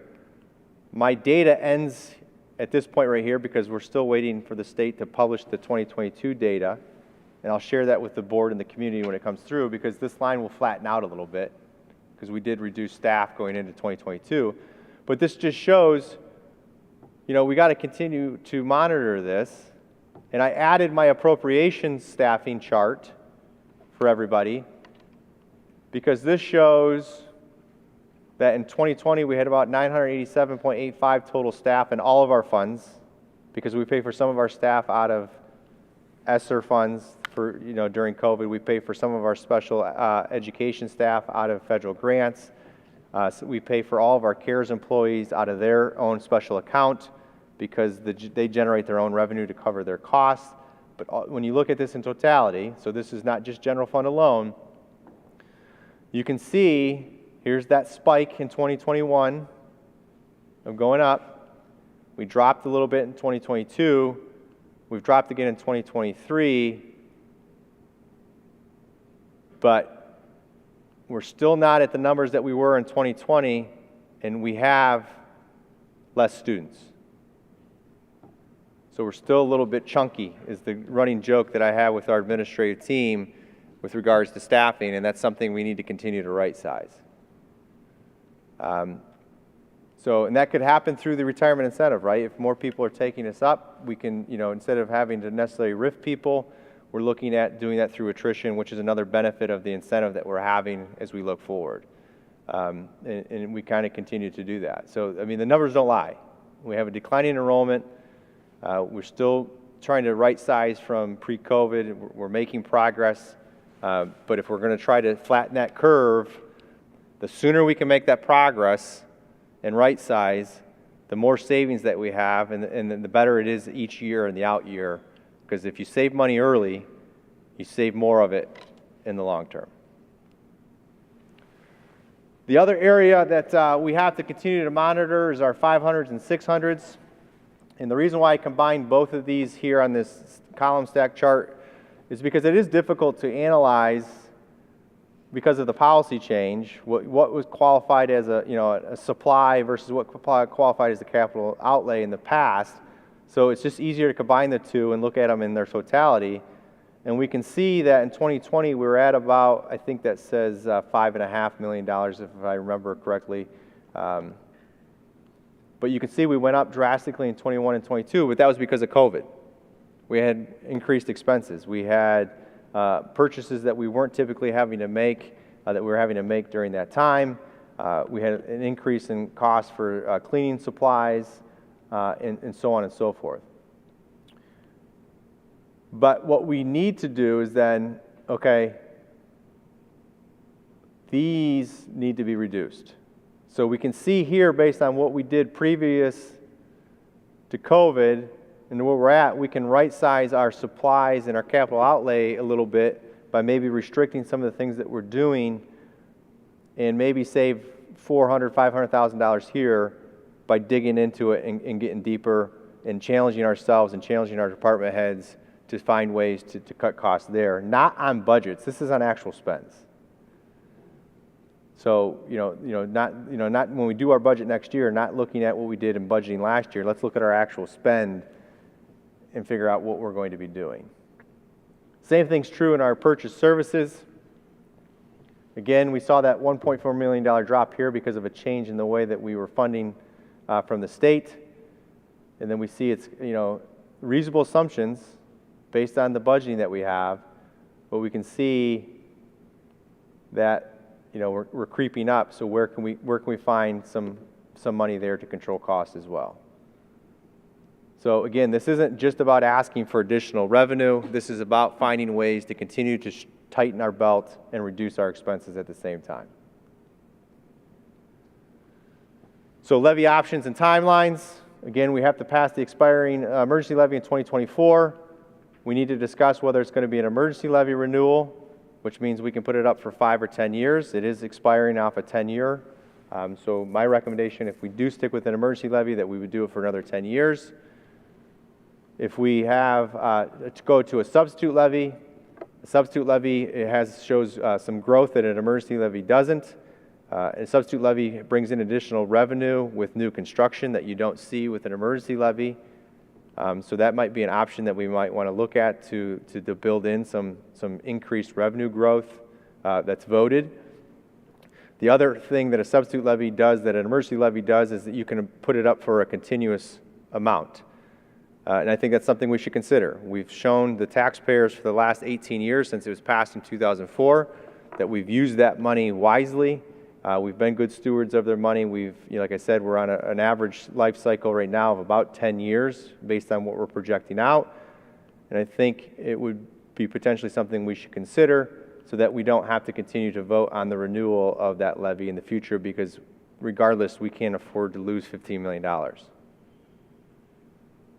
That would be a lot. If you think about an average teacher's salary with benefits and Medicare and insurance and everything else is about $100,000.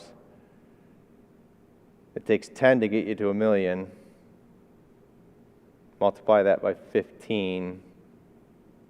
We'd have class size issues everywhere, right? And I'm not suggesting we do that. I'm just saying that's the cost, right? That's the cost of that emergency renewal not passing. Because when you have $15 million and you don't even spend that in, if you remember, we don't even spend that much in our supplies and capital outlay. It's only about $6.5 million. So we could get rid of all of our supplies and all of our capital outlay and still not cover that. So it's not, again, these aren't threats. These are just numerical realities. Things that we need to be cognizant of, things we need to be considerate of as we continue to move forward. Our recommendation, and I say ours, I speak for Mr. Heath and myself on this, I believe that we've had a lot of discussion on that. We would suggest that the board puts a $2.5 million levy on in 2023 with the expiring emergency levy as 2 issues, so that we can start that collection as soon as calendar year 24, so the second half of 2024, so that those assumptions that I showed here tonight would come to fruition. And then I think we need to continue to monitor the cuts that we're making and the impact that that's having on the forecast, because I think we want to have the discussion of how little of a levy do we want to put on in 2024. Can we get it down to 3 mils even, or can we push it out to 25 and get it at 4 mils?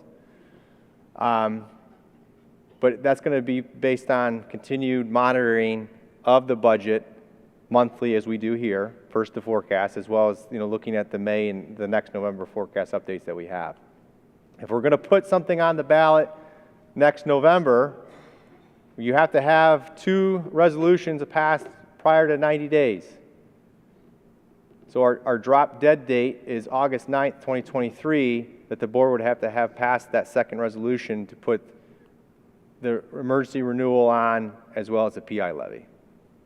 which gives us some time, right? We can finish out the budget cycle. Because we now budget in spring and, and almost have that at 100% by the end of the fiscal year in June, that'll give us some pretty good data to determine where we're at with regards to this area right here, because I think that has to be part of that discussion. I don't think it's fair that we go to our community and say, hey, we're asking for 2.5 mils in permanent improvement levy, and give the belief that we're not going to still need some sort of other general operating levy relatively quickly. So I think that has to be part of that messaging that we do. So if you hear anything from me tonight, we are still in decent financial shape. We're in better financial shape than we were last year at the same time. We are deficit spending because of the way that we fund schools in Ohio, because you have flat revenues and you will always have increasing expenses, regardless, right? Even, I said this last night at Citizens Financial, if we never gave anybody another raise or another step, our expenses would still go up because of inflation and because of healthcare. And at some point, our expenses would exceed our revenues. So we would always need additional revenue because we are a district that's considered wealthy, and we have to use the approval of our taxpayers to seek additional revenue. We should consider strongly moving some expenses out of the general fund and into the permanent improvement levy where they are more restricted and those purchases qualify. And to do that in an economical way, that would be recommended at a 2.5 mil levy. And we have to continue to tighten our belt so that we can reduce and push off the need for a general operating levy. And this was just the calendar that I used. So I'm happy to answer any questions from the board on this.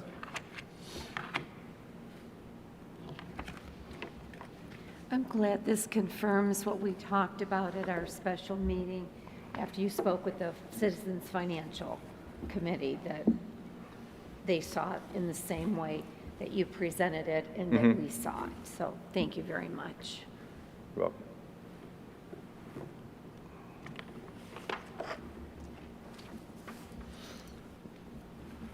And kudos on that nice report. I think it looks great. Thank you. Madam President, members of the board, I ask for the approval of items B through I and addendums that may be acted upon in one motion. So moved. Second. Any discussion? Please call the roll. Ms. Jessling. Yes. Ms. Payne. Yes. Ms. Cook. Yes. Mr. Tuttle. Yes. Ms. Briner. Yes. Motion's carried 5-0.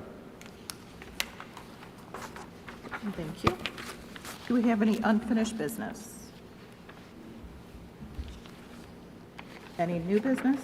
So we need to pick a date for reconsideration of the policy contract after Mr. Heath has a chance to. Talking about the Neola? Yes. And Do you then want to could get we back to us also, on that, or until you've had time to research it? Yeah, we'll probably have an answer for you tomorrow. Okay. So are you comfortable setting a date? Okay. could we also continue the conversation from earlier that Tom had brought up about two things, I guess. One would be the possibility of moving to Paradigm for the regular meetings. And I don't know if that's, since we might need another meeting anyways for the Neola situation, if these are things that maybe we can just put on that same agenda. And then the other thing that Tom had mentioned, which I have mentioned before as well, that I support, is changing our meetings for next year so that we can have more time, so that we don't just get the agenda on Friday around, late afternoon, and then have the weekend and only Monday to ask questions. And I know Mr. Wade had mentioned sometimes it's tight, like with this report, it was very quick turnaround, very tight, that you had to turn that around. So also it's election night, so maybe we should avoid having board meetings on election night next year, seeing that we are looking for, a possible renewal levy, and then also additional funds levy, and we may have board members that may need a campaign as well. So Yeah, we already things that we talked need to about that. consider. Yeah. So I don't know if we could just add that to the agenda for the Neola continuation. That way we can just talk about it then, or. whatever That makes everybody sense. prefers. Yeah. We just need that date so that Yeah. we, yeah. Just so one we just meeting. need a date to. We'll just set it all in. Yeah, because we'll need to, at least if we're going to switch the meeting dates by January's organizational Right. meeting, because we need to publish those for the year. So it would be Yeah. good to make have a that discussion at decision. some point prior to then, so that we go to January prepared. All right, so what I heard is That's we're right. going to schedule a date, and we're going to discuss the follow-up on the Neola, that you're going to check with our attorneys. We're going to talk about moving to Paradigm and changing the date we get our board packet. Is that what you were talking about? Yeah, I think what we had mentioned is just either, changing the date so that we have additional time to review agenda items, so it's not just Friday, the weekend. Just wanted to make sure. And then Monday. All right, so, But can I clarify? I think it's actually not changing the date to get the packet. It was more so to change the actual meeting date to be later, so then you could then change the packet date, correct? Right. The third Right. Yeah. Tuesday or something First like board that. date. Give us addition. Yeah, the So meeting instead of date. doing the, what are we, the first full Tuesday of the month, you were suggesting a later date, correct? Yeah, I mean, I'm open. I just think that, to Tom's point, and I think it would be helpful if we had additional time, seeing that, Bill and Craig are not in the office on the weekends, so we we get know it when- Friday, we have Friday, Monday. When city council, what's their date? Do you know, Maggie? I do not. I know they're Yeah, on a that would be a Tuesday. guess. Tuesday or but Thursdays. I think they're maybe every third Tuesday. The third like they- Tuesday? First and third. don't they meet twice a month? Tuesdays, the first and third Tuesday of the month, I think. Thank you. And something to consider too, I think with Men Are Rocks during the summer, being on Tuesdays, it might help to, not have them on those days or do a different time or something, because it gets so crazy. I'm So very- we're also looking at changing our date of our board meetings, Yes. So as the well as day the of the time we week get our and- packet. Yeah, because I think what I'm hearing, and Mr. Tuttle, Ms. Payne, correct me if I'm wrong, is that, like, to say you wanted to do the third Tuesday of the month. That way you could say, hey, we want our packets on the Wednesday before that instead of the Friday. Yeah, Right. that'd be perfect. Yeah, I would be okay with that, just to give us additional time. Especially seeing that if we do go with Neola, we may have a larger agenda and more items to review. I struggle at times to get it on Friday, then we have the weekend, which a lot of people are busy on, so then we really only have Monday and the meetings on Tuesday. So if you want to, do our due diligence, really, get additional time, I think that would be helpful, especially if we end up going with Neola, where we're going to have to really get those policies changed over. Yeah, that allows us to respect everybody's calendar on Saturday and Sunday. Right. Can't expect every month for everybody to give up or be available Saturday and Sunday. Okay, so Yeah. do we want to look at our calendars? Are we looking at possibly doing this week, or do we want to look at next week? I know we've got the conference Monday, Tuesday.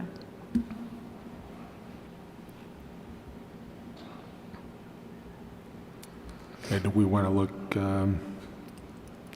Wednesday or Thursday of next week? Next week? 16th or 17th? Both days are fine Yeah. for me. That work for me too? Wednesday or Thursday, the 16th and 17th? I'm good on both. Yeah, those would be fine. 16th or 17th? I would prefer to not do the 17th. So 16th, 16th? 16th Yeah, would be that's fine. fine. 16th, 16th, Like a 5:30? 5:30? Sure. That works for me. 16th. 16th at 5:30. at the board office? Yeah, we might as well just try it right there, if that's okay.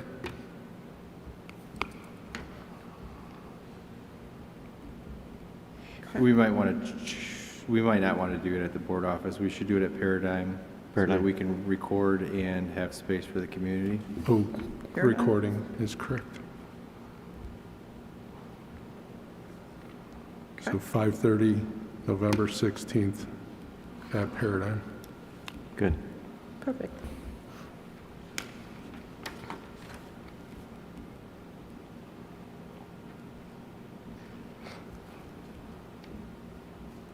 Okay. And we don't need an executive session, correct? Correct. All right. Hearing of the public, any items?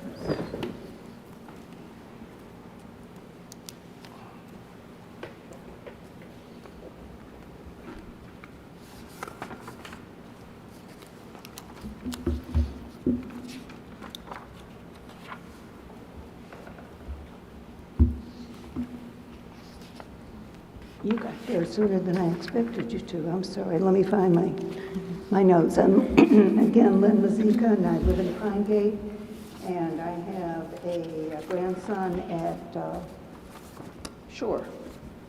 And I wanted to speak on the resolution that is before the State Board of Education that is suggesting that we target our LGBTQ plus students and advocates not following the guidelines of Title IX. And I think that the whole idea of that is just reprehensible, that we would even think about going against federal guidelines in our board policies. And I know some of the school districts, for example, Toledo, this Toledo School Board has sent a letter in opposition of this to the state board. I would like for any of you to consider voicing negative or voicing their opposition to this, and would hope that you would help in getting this defeated. It is a nasty, ugly piece of legislation. Thank you. Thank you. Anyone else?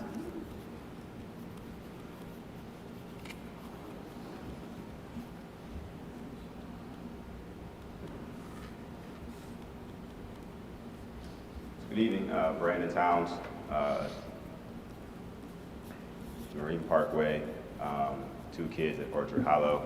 I just want to speak to some of the conversation tonight about inflammatory language, and I'm all for protecting our community members at these meetings, but I just had to ask, are we doing that at the expense of protecting our students in schools and their families, our educators? I'm called to think about the walkout that was in direct relation to racism and bullying in November of 21, or the fact that we had a mother and father stand here at these very mics with tears because of the attacking that was going on to their daughter. And when it comes to inflammatory, I wanted to go back through some of the comments that have been made in July of 2021. It was made to our board members that you were murderers for wearing masks. We said that masks were taking away students' identities. In November of 2021, LGBT families and people were considered to have alternative lifestyles. In February of 2022, it was called absurd that transgender students would use the bathrooms of the gender that they identified with. It was also stated that it was ridiculous or objection to the fact that there was a focus of black families for a discussion on the depression. It was said that LGBT-centered books were promoting immoral behavior. In March of 2022, the statement was made, we need more white books. Where was our objection or our consideration of inflammatory language then? In May of 2022, it was said that the promotion of LGBT was egregious and grooming. In July of 2022, it was said that pronoun surveys, transgender individuals, and same-gender families were also grooming. It was stated that the opposition to the classroom books there was opposition because it was not rooted in whiteness or any American culture. In August of 2022, it was stated that our pronoun surveys were indoctrination, and the statement was made that boys wearing their mom's skirts. I didn't say these, but people did. Where was our objection then? Are we really willing to protect those who attack us for protecting and supporting marginalized groups before we actually prevent the attacking itself? Thank you.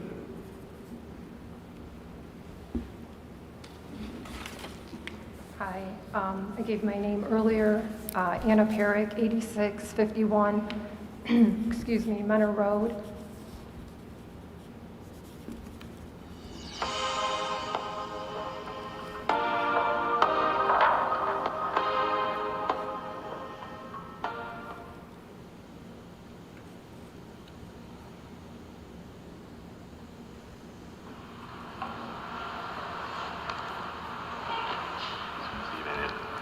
Right in town.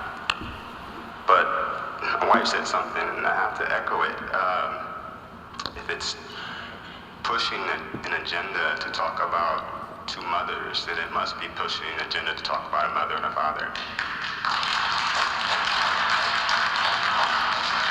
So at some point, we have to acknowledge that it's the truth. And then I'll try to say this really quickly. My sister works in healthcare, and she talks about a moment when they decided as a healthcare agency that a lot of the seasoned doctors were used to paper.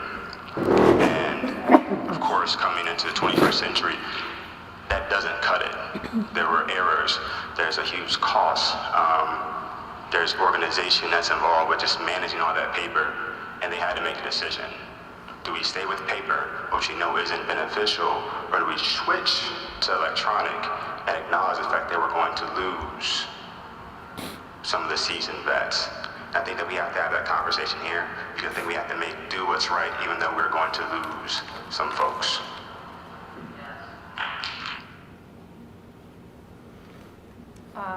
I object to removing or seasoned veteran teachers.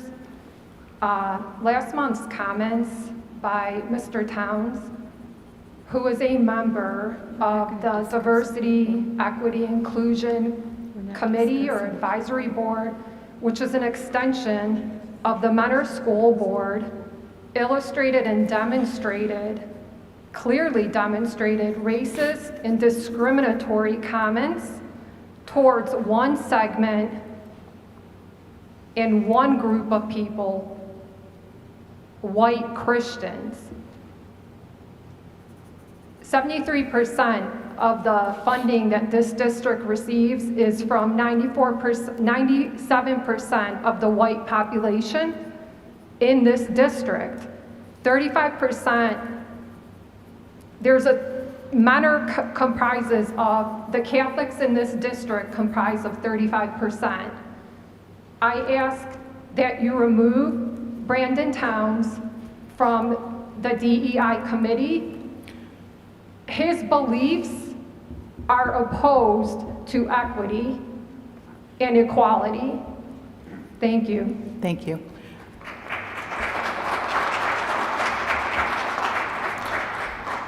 I need to ask the audience, when you're speaking, please do not use specific names of anyone. Thank you. Linda O'Brien, 5842 Tanager Court, here in Mentor. It's like a breath of fresh air. I am so excited that after coming here for 15 months, I see this board taking some real steps to create positive communication during these meetings. And Mr. Tuttle, I commend you for addressing the fact that there are inflammatory comments that are made. Mrs. O'Brien, we ask that you please not use any specific names. Thank you. Thank you. So I commend the board for addressing the points to the extent of addressing inflammatory comments. And that we really tried to get back on what you propose at the beginning of every meeting, which is respectful communication. So I thank you for that, and I hope that this will continue. Now, relative to the lady that was just up here speaking about your diversity advisory board, I echo her concerns, and I do that for 2 reasons. Diversity goes beyond one skin color, and inclusion should be including all those protected by the Civil Rights Act, not just part of those people, just a small segment of those people. And the individual that was referenced does not reference or does not refer and represent either of those. It's very narrow and micromanaged in terms of his thought process, and that's unfortunate for everybody. But in addition to that, one of my biggest concerns is that his page on Facebook says that he speaks for you, Mary Briner. Please, Mrs. O'Brien, for the Well, third time, he speaks for I ask the that you do president not of this name board. any specific names. So he speaks for the president of this board. Thank you. And that cannot continue. That is absolutely a justification for his immediate removal. I hope that you will take those points under serious consideration and broaden that advisory board to truly represent diversity and equity and inclusion. Thank you. Thank you. Go ahead. Hi, good evening. Andy Smith, Amanda Place in Concord. The conversation about DEI is really timely. I was going to come up here to speak about that.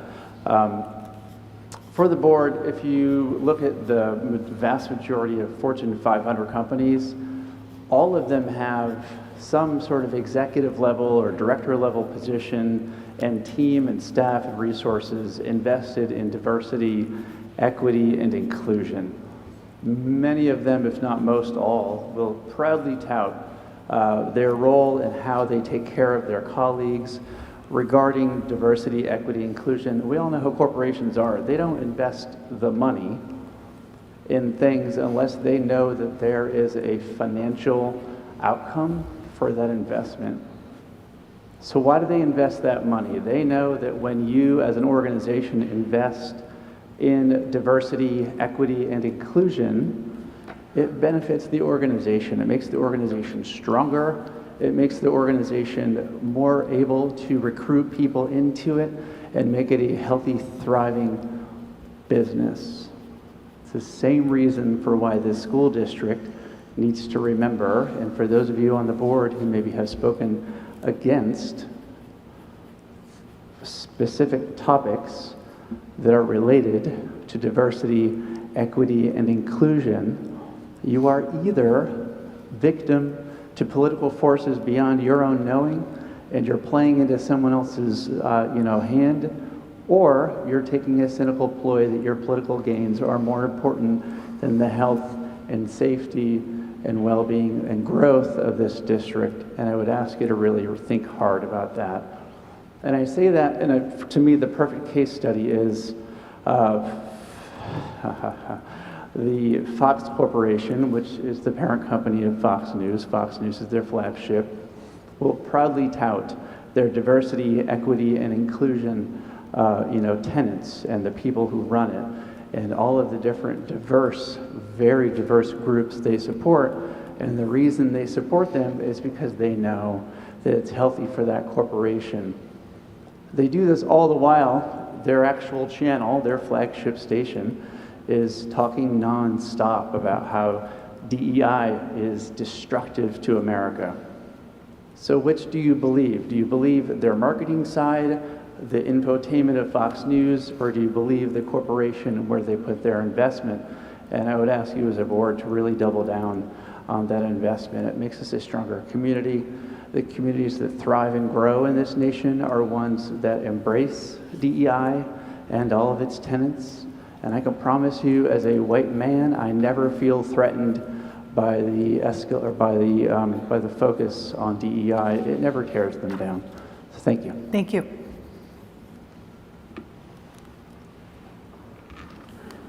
Hello, my name is Joe Peckus. I live at 4680 Homewood Drive, Mentor, Ohio. Good evening, members of the board. You seem to run this school like a business. It's not. It's a public school. We are the public. The parents and concerned citizens that attend the meetings and the ones who don't, but many feel the same way. Your job as a public school is to produce a safe environment for our children, our future, to teach them the basic fundamentals of reading, writing, and arithmetics, personal responsibility, and some socialization, to give a nurturing environment to help them grow and learn. Actions that have been made directly impact our kids and in a negative manner, which is on all levels unacceptable. The gender identity crisis that seems to be going on needs to be dealt with. There is not one reason acceptable that a male identifying as a female should be in the male bathroom, or in the female bathroom. There is no reason a female identifying as a male should be in a male bathroom. As far as students confiding in a teacher about differing identity wants and the teacher keeping it from parents, if you do not find that morally wrong, you have some serious soul searching to do. You're a teacher and not a certified counselor. It gives you no right to keep any information from the guardian. And if Crossroads counselors were notified, wouldn't the parents need to be notified as well due to the child being a minor? That is a question I would like answered at some point in time. If Crossroads is contacted, are the parents contacted, and when? It was asked about DEI and if the board would be made up of members of different cultural backgrounds at the last meeting. I would like to know if there is a checks and balance in place to appropriate the correct positive individuals to properly positively affect the outcome of the committee and to remove or deny any persons for any previous public negativity, as it would be in direct conflict of what the program calls for: diversion, equity, and inclusion. And you cannot have that when you talk down or negative about any other people. Thank you very much. Thank you.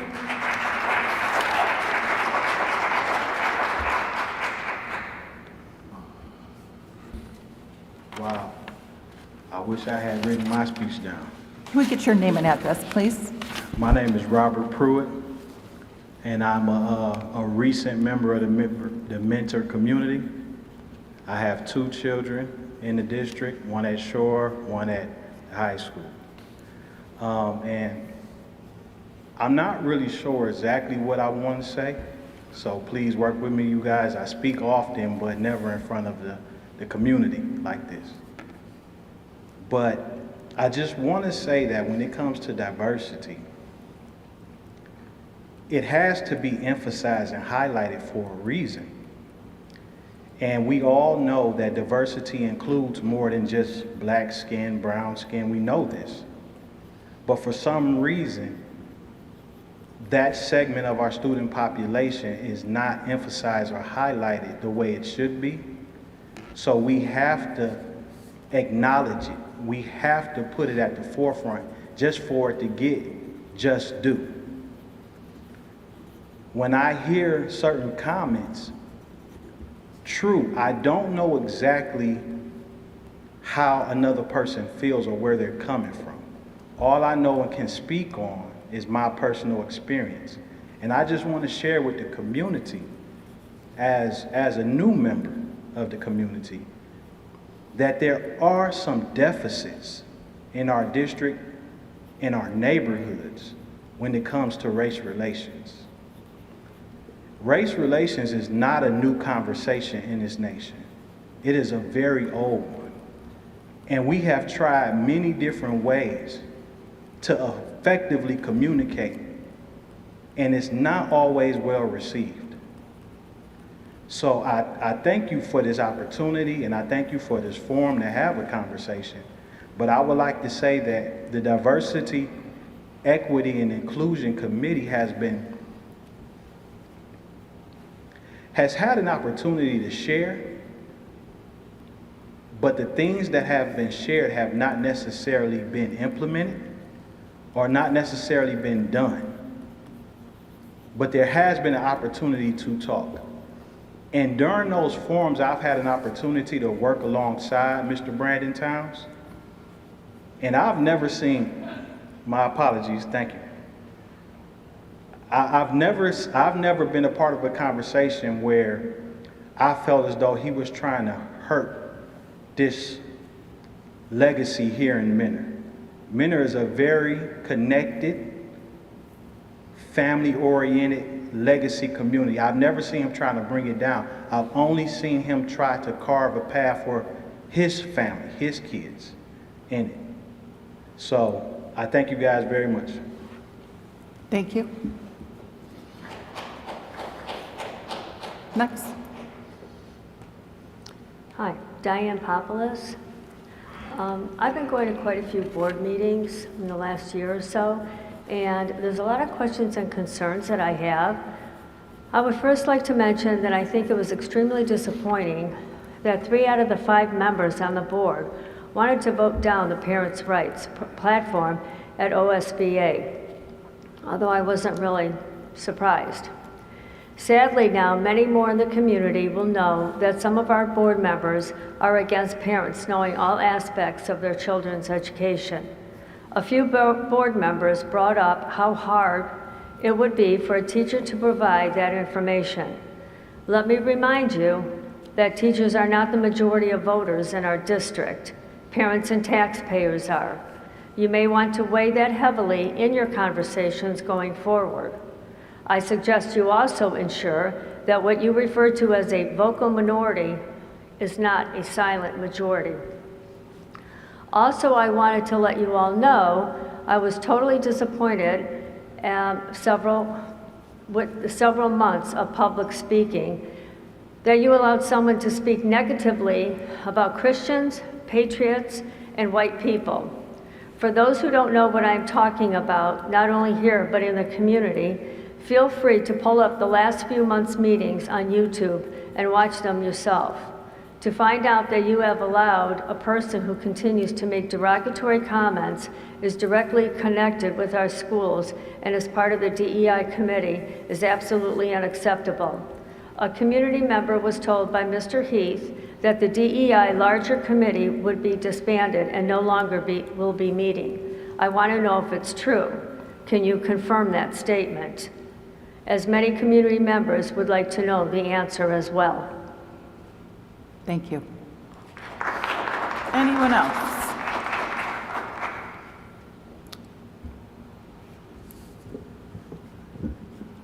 Mike Williams, 6064 Walden Court in Mentor. We put 4 children through the Mentor school systems.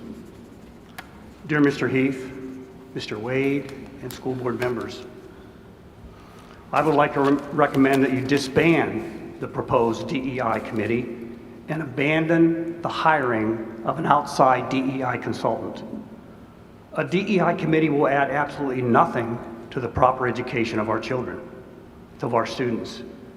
It adds nothing to math, it adds nothing to science, it adds nothing to technology, it adds nothing to English, it adds nothing to history, to geography, or the arts. Having a DEI committee is another step in attempting to socially engineer and indoctrinate all students in leftist ideology. Will the committee include members with conservative, traditional Christian values? If not, then it's not diverse. Will the committee be open to American values of patriotism, valor, bravery, morality, integrity, or self-determination? From what I've seen, no. As far as equity goes, I believe that most teachers, staff, and administrators already strive to treat students equitably. Why then do we need to spend more money on training them to do something that they are already doing? We can start tightening our belts right there. DEI companies openly admit that they are trying to manipulate thought and action.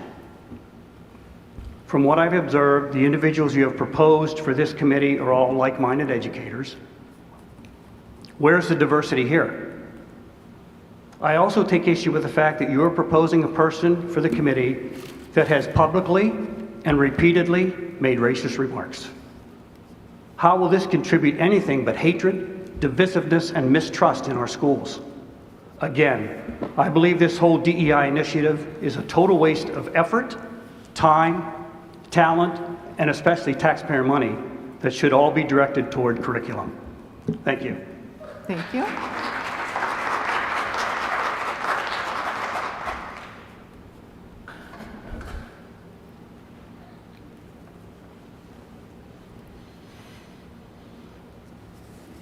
Hello, my name is Jacqueline Mick. I live on Ridgeview Trail. I have 3 school-aged children in the district.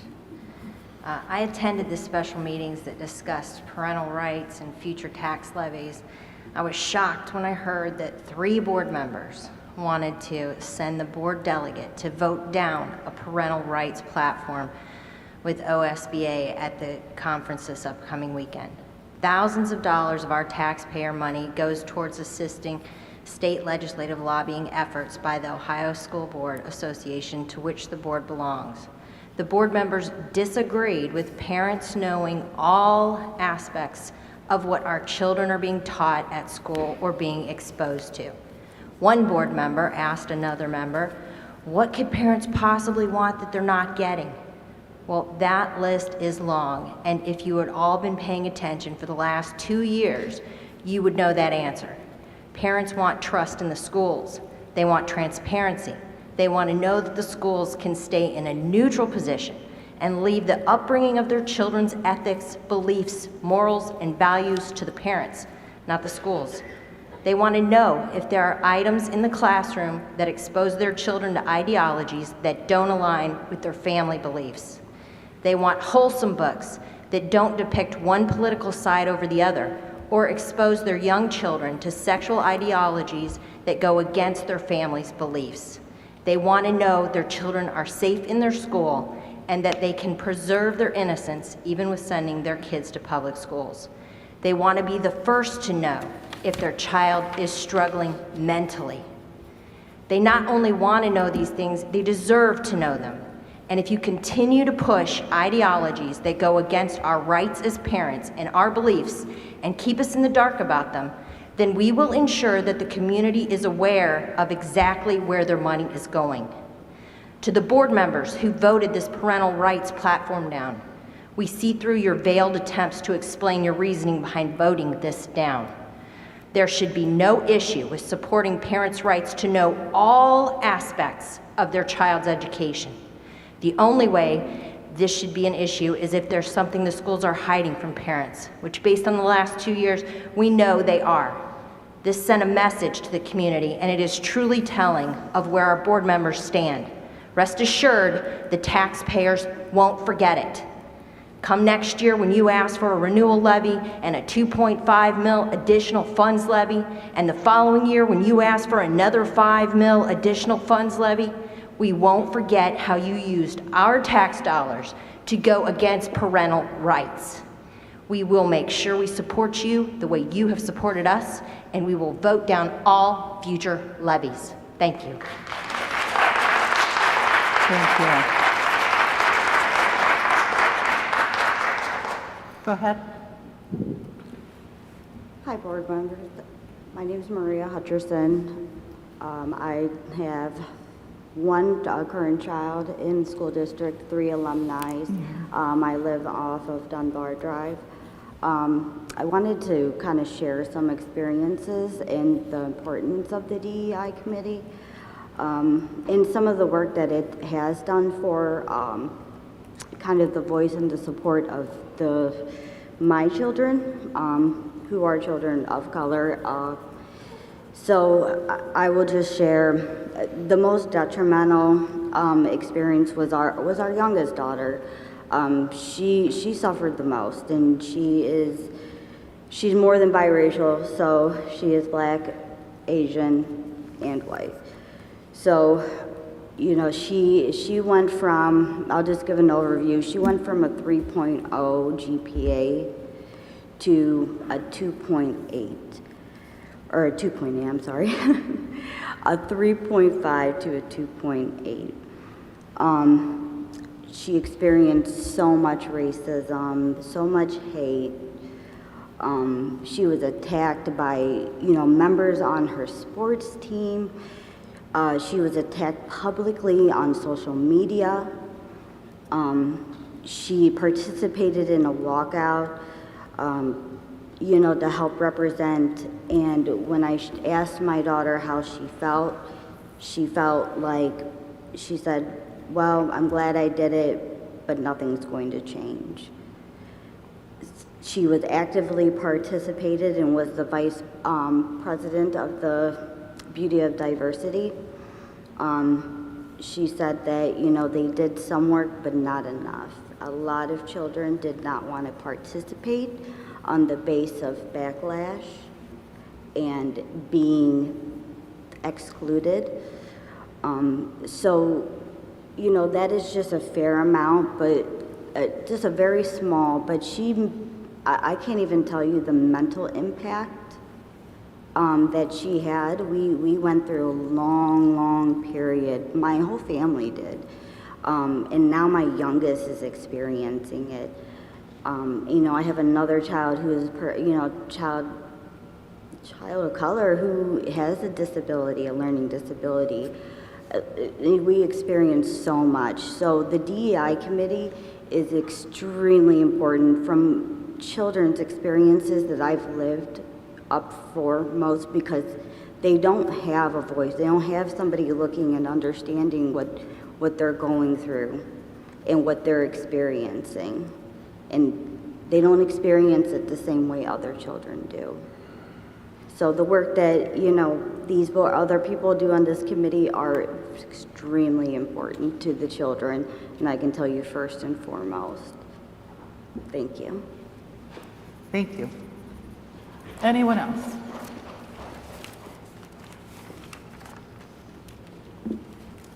All right, seeing none. Motion to adjourn. So moved. Second? Please call the roll. Ms. Payne? Yes. Justin? Yes. Ms. Cook?